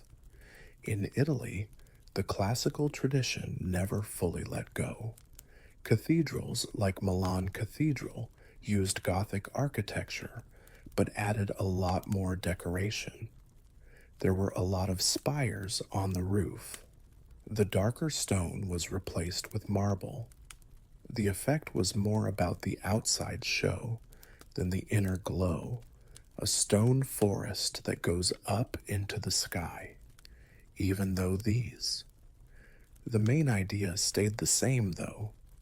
Gothic architecture tried to go beyond what was normal all over the place. It set up space to help people feel better. It used engineering not only to stand, but also to convince. The cathedral was still the most important symbol of civic and spiritual life, no matter how long, grand, or ornate it was. This spread also shows something important about Europe in the Middle Ages. It wasn't alone or still. Ideas moved around, and so did skills. Long before there were modern nations, innovation crossed borders. The cathedral became a place where people from different backgrounds could come together, a language that let people from different cultures say the same thing in their own way. By the end of the Middle Ages, Gothic was the most common style in Europe. No other style of architecture has brought together so much land with such a clear goal. The age of cathedrals had spread across the continent with stone after stone and city after city, a group effort to give space meaning. By the end of the Middle Ages, the time when people built cathedrals was coming to an end. Wars emptied the treasuries, plagues killed a lot of people. New artistic ideals arose that prioritized balance, proportion, and classical restraint over vertical intensity. The Gothic cathedrals were not destroyed by the Renaissance. It just stopped making them. The race to the top stopped, but the cathedrals stayed long after the scaffolding was gone and the masons were dead. These buildings kept changing the world around them. They lived longer than the cities that built them, the kings who paid for them, and the bishops who blessed them. Stone stayed where power did not. The real legacy of the age of cathedrals is not about technology. Even though the engineering was groundbreaking, it has to do with the mind. These buildings changed the way people thought about space. They showed that architecture could do more than just keep people safe. It could also make them feel things. That stone could teach, convince, and motivate without saying a word. The experience stays with you, even if you don't believe it. Standing under a Gothic vault still makes you feel small, focused, and directed. The building doesn't care what you believe. It tells you to look slowly up and in. Notre Dame de Paris and other places like it remind us that cathedrals were never meant to be finished. They changed because of fires, restorations, revolutions, and neglect, but they didn't go away. Every generation left marks, some on purpose and some by accident. The buildings took it all in. The structure included time. In a world that is getting faster and more useful, Gothic cathedrals are reminders of how important it is to be patient. They show a culture that is willing to spend hundreds of years on one idea, even though the reward would be passed down, not enjoyed. That way of thinking is as strange today as the religious ideas that inspired it. It wasn't just about faith getting to heaven during the time of cathedrals. It was about people going beyond themselves, their lives, their certainties, and their short-term rewards. These buildings are frozen dreams, strong hopes, and organized desires. When sunlight hits stained glass and spills over old stone, it still does what it was meant to do. For a moment, it seems like heaven and earth are closer together. And at that moment, the builders of the Middle Ages are successful again, even though they are long gone. There was Ginnungagap before gods had names, giants cast shadows, and time learned how to move forward. You couldn't stand in it or touch it. It was the great in-between, a huge empty space where nothing had shape yet, but everything was waiting to become. Niflheim, a place of cold so deep it felt like it would last forever, was far to the north. The rivers were full of ice, mist covered everything, and there was no sound. Please. To the far south burned Muslim, a world of fire and raw heat, where flame was alive and destruction was constant. These two worlds were very different from each other and were always at odds with each other. The only thing that kept them apart was Ginnungagap. Nothing moved at first, but the void was not an empty. Cold spread out from Niflheim. Heat rose up from Muspelheim. They met slowly, and without fail. The ice started to melt when the cold air from the north met the warm air from the south. There were drops. From those drops came action.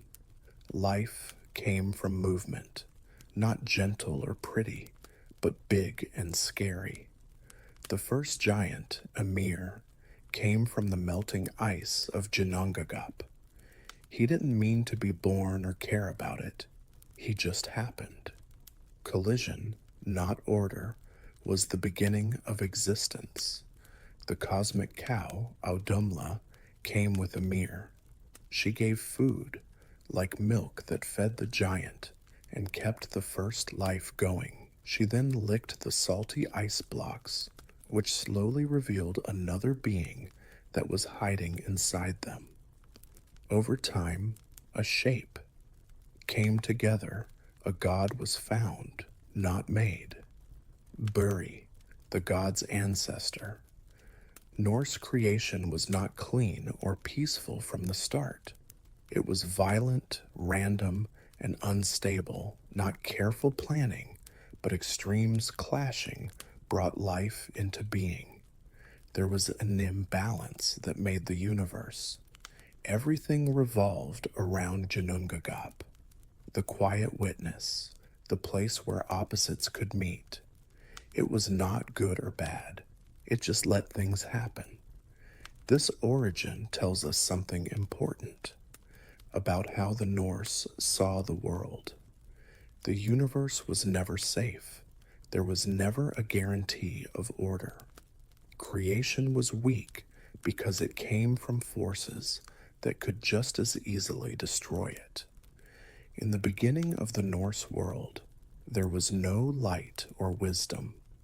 It began with the cold, the fire, and a long silence that finally ended. Emir, the first being, came from the melting ice of Janongagap. He was huge, old, and impossible to control. He wasn't shaped by a goal or wisdom. He was there because the cold and the fire had met, and collision required a result. Emir was a representation of the wild, untamed nature of the early universe. He slept, and from his sleeping body, more life came to be.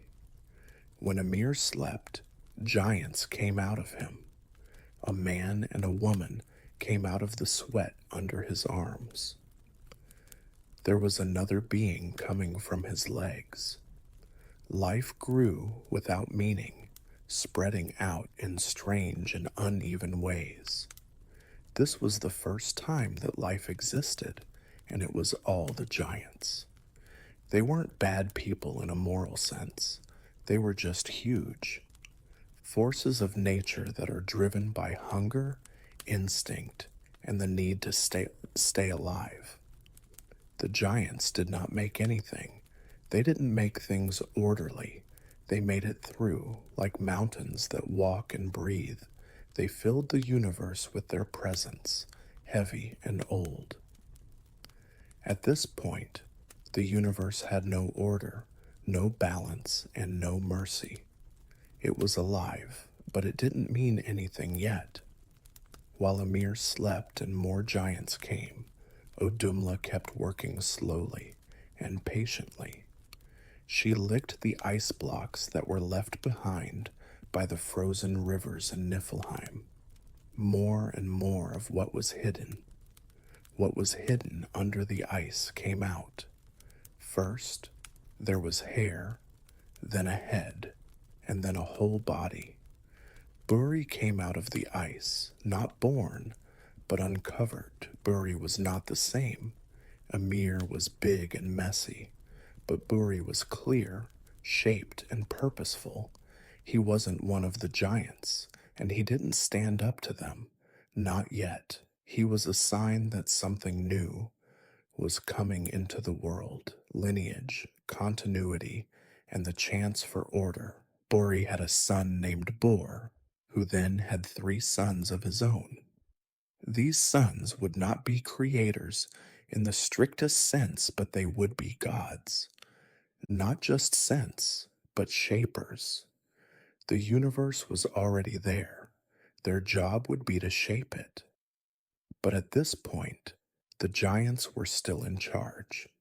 Amir's never ending, uncontrolled growth threw the universe out of balance. Bike was there, but it was crowded, pressed against itself, and threatened to fall apart under its own weight. This stress couldn't last forever. In the minds of the Norse, creation is not peaceful, it is hard, and the hard part was coming. The age of giants set the scene. What came next would be an act of violence so basic that it would turn chaos into a world. The universe couldn't stay the way it was. There was too much of Ymir, too many of his children, and too much chaos for anything else to grow. In the minds of the Norse, creation doesn't come easily. Order does not come about through negotiation. It is cut out with force. Bor's 3 sons, Odin, Vili, and Vi, looked at the world and saw that it was out of balance. The giants kept getting bigger and bigger, and meaning had no place to grow. In order for something new to happen, something old had to end. And so the gods did something that no one could have imagined. They attacked Ymir. It wasn't a heroic battle to kill Ymir. It was a cosmic thing. Ymir's blood flowed out in such large amounts that it almost drowned all the giants. Only a few lived, and they ran away to the edges of existence. That flood ended the time of uncontrolled growth, but the gods did not kill Ymir just to get rid of him. They took advantage of him. The world came from Ymir's body, was made. His body turned into the ground. The seas and oceans were made from his blood. His bones turned into mountains. His teeth and broken pieces made rocks and stones. The gods made the sky from his skull, raising it above the earth and putting it in its place. Sparks from the fires of Muspelheim were thrown all over it, and they turned into stars. There was a reason for even the chaos. The gods put four dwarves at the corners of the sky to hold it up and make it into a structure instead of destroying it. The world was no longer an happened by chance. It had a purpose. The gods made Midgard a safe place for people to live from Ymir's eyebrows. This was not being nice without being careful. The giant was still there, outside of its borders, and Midgard was meant to protect weak life from forces that were older and stronger than it. The Norse view of life is defined by this moment. Creation is not clean, it is made from giving up. Death is what makes life possible. Violence is what keeps order. The universe isn't morally clean, it works. The gods did not erase. Confusion. They kept it under control, but they knew it could come back. The universe finally took shape after Ymir died. It wasn't a paradise, but a contested space that was balanced for now by force, intention, and constant tension. The world was there, but it wasn't finished yet. The gods had given the universe structure by turning Ymir's body into the earth, sea, and sky, but structure wasn't enough on its own. A world without order is just a dead body of creation. Now Odin, Vili, and Vi turn to the task of making worlds inside the huge space they had made, splitting life into separate worlds, each with its own purpose and nature. In the middle was Midgard, the world made from Ymir's eyebrows. It was safe, protected, and weak. It wasn't the heart of the universe because it was strong. It was the heart of the universe because it was weak. Midgard was meant to be a place where life could thrive without being crushed by bigger, older forces. It was a world that needed rules to stay alive. Asgard rose above Midgard, the gods' world. It wasn't put there by chance. Height meant being far away, in charge, and apart from others. Bifrost, the burning bridge that changed color, connected Asgard to Midgard. Not everyone could use this bridge. It was the line that separated the divine from the mortal, the people who made fate from the people who lived in it. There were other worlds beyond these, all made from the same basic materials, but used for different things. Jotunheim became the land of the giants, big, wild, and untamed. It wasn't broken. Because chaos could never be completely gone, there had to be a place for it. Niflheim and Muslim stayed at the edges of creation, cold and fire holding the universe in the same extremes that started it all. The great world tree stood at the center of it all. It didn't just grow from the ground, it grew from the structure of life itself. Its roots went into many different places. Its branches kept the worlds together. It was tied to life, fate, gods, giants, and people. The universe was no longer a group of places. It was a system that was alive. The gods did not make the universe peaceful, they made one that was balanced. There was a lot of tension between the worlds. Fire was a danger to ice. Giants made threats against gods. Fate scared the gods. Nothing lasted. Nothing was safe. This is the quiet truth behind the creation of the Norse. There is order, but it needs to be kept up. Structure is real, but it can break.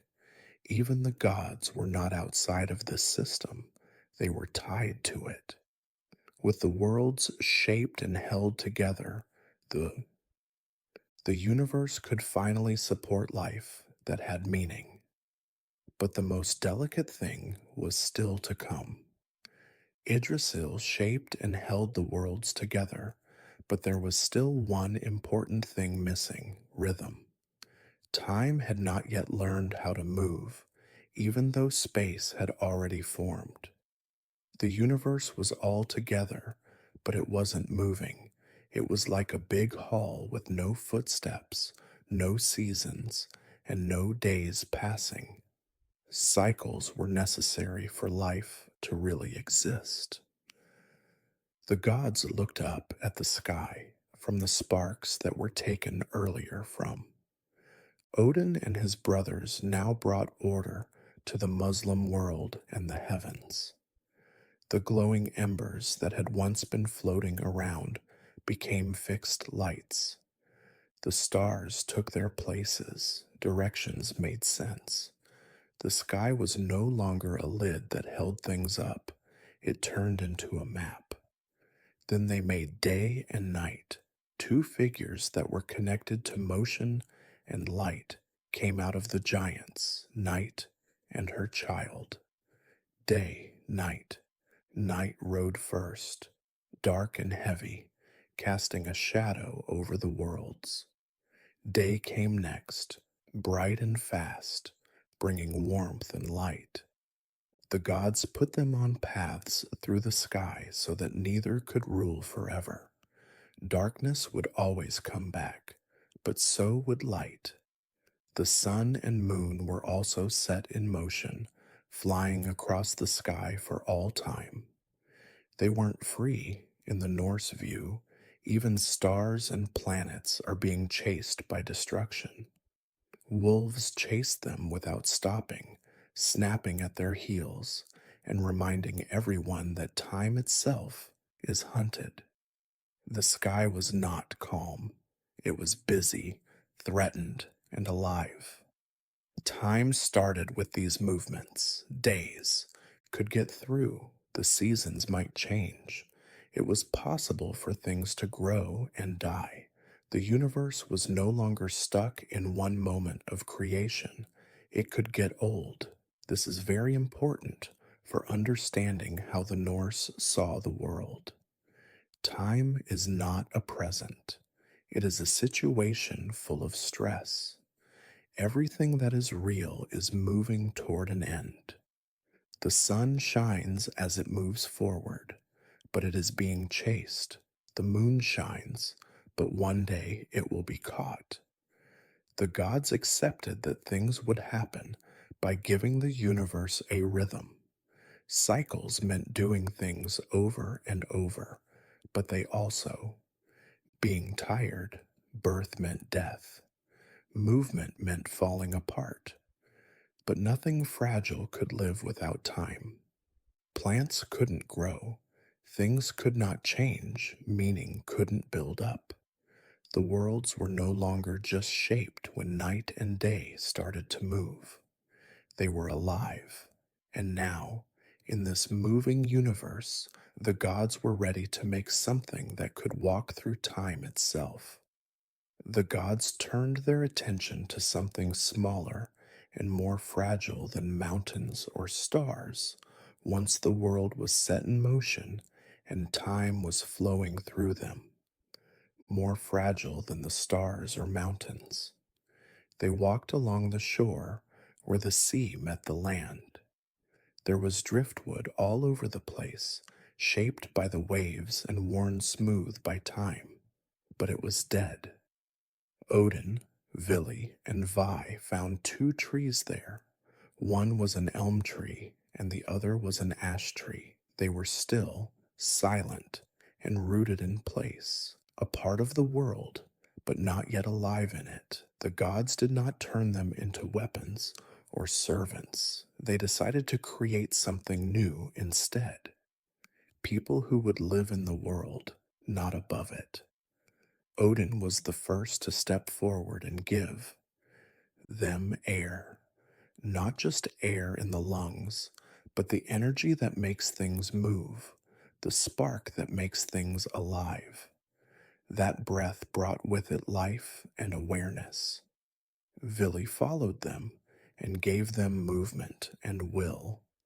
He gave them the power to act, to choose, and to move forward instead of staying where they were. They were filled with thought and intention. The world no longer shaped them. They could change themselves. They finished the act. He gave them shape, speech, and vision. We can recognize each other by our faces and voices, things, bodies that could feel pain, warmth, hunger, and comfort. The trees turned into people with this last gift. The first man and woman were named Ask and Embl. They weren't made of divine stuff or cosmic fire. They were made of wood, just like the world itself. Norse people didn't think that people were far away from nature. They were nature coming to life. The gods put Ask and Emlar in Midgard, behind Ymir's brows, which made a protective barrier. This was not heaven. It was a place to stay. People were not meant to rule the universe or run away from it. They were meant to live in it. People were not immortal like the gods. They weren't as big as giants. They were only there for a short time, weak, and very affected by time. But they had something rare, a mind shaped by limits. This origin is important. People were not made to rule the world or to serve the gods without question. They were made to live, to survive hunger and cold, to build, to remember, and to tell stories in a universe that would forget them one day. People came from trees. People made history, which gave the Norse cosmos witnesses. Now that people are walking in Midgard, the universe has more eyes on it. But forces outside of choice still controlled it. Underneath the branches of Yggdrasil, deeper than gods or giants, there was something older and more powerful: destiny. The Norns lived at the base of the big tree. Three old beings who changed the course of history. They weren't gods, and they didn't have to answer to gods. They were there before worship and after prayer. Erd, Verdandi, and Skuld were their names. What was, what is becoming, and what must be. The Norns drew water from the well every day and poured it over the roots of Yggdrasil, which kept the world tree alive. This wasn't a nice thing to do. It was upkeep. The universe needed care to keep going, but that care couldn't change its end. The Norns carved fate into stone and wood. They decided how long people would live, how rich kings would be, and even how the gods would die. No being was able to get away from them. Not Odin, not Thor, and not even the tiniest mortal born in Midgard. This is one of the most disturbing truths about the Norse creation story. There is free will, but only to a point. Choices are important, but the results are affected by things that can't be changed.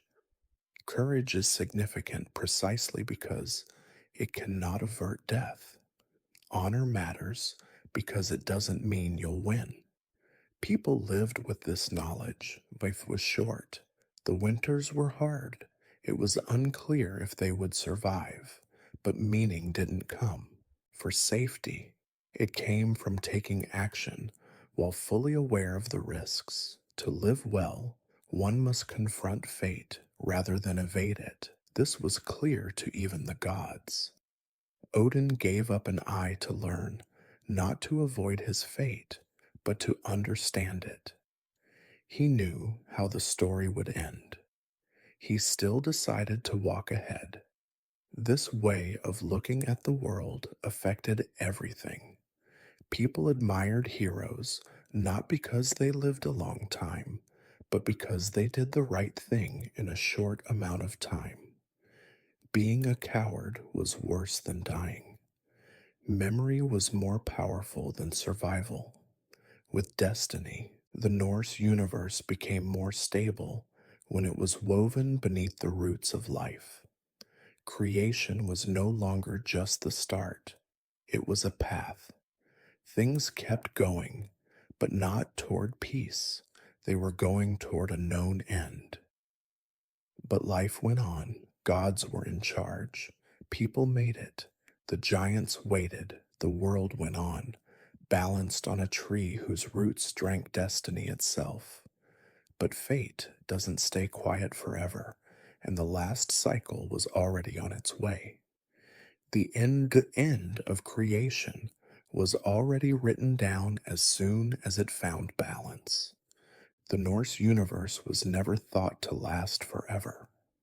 People knew that it would break one day when they built it. There was a time limit on every world, every god, and every human life. The giants still lived outside of Midgard, holding on to old grudges. There was still fire in Muspelheim. Ice was still waiting in Niflheim. There was no end to the chaos. It was only held back.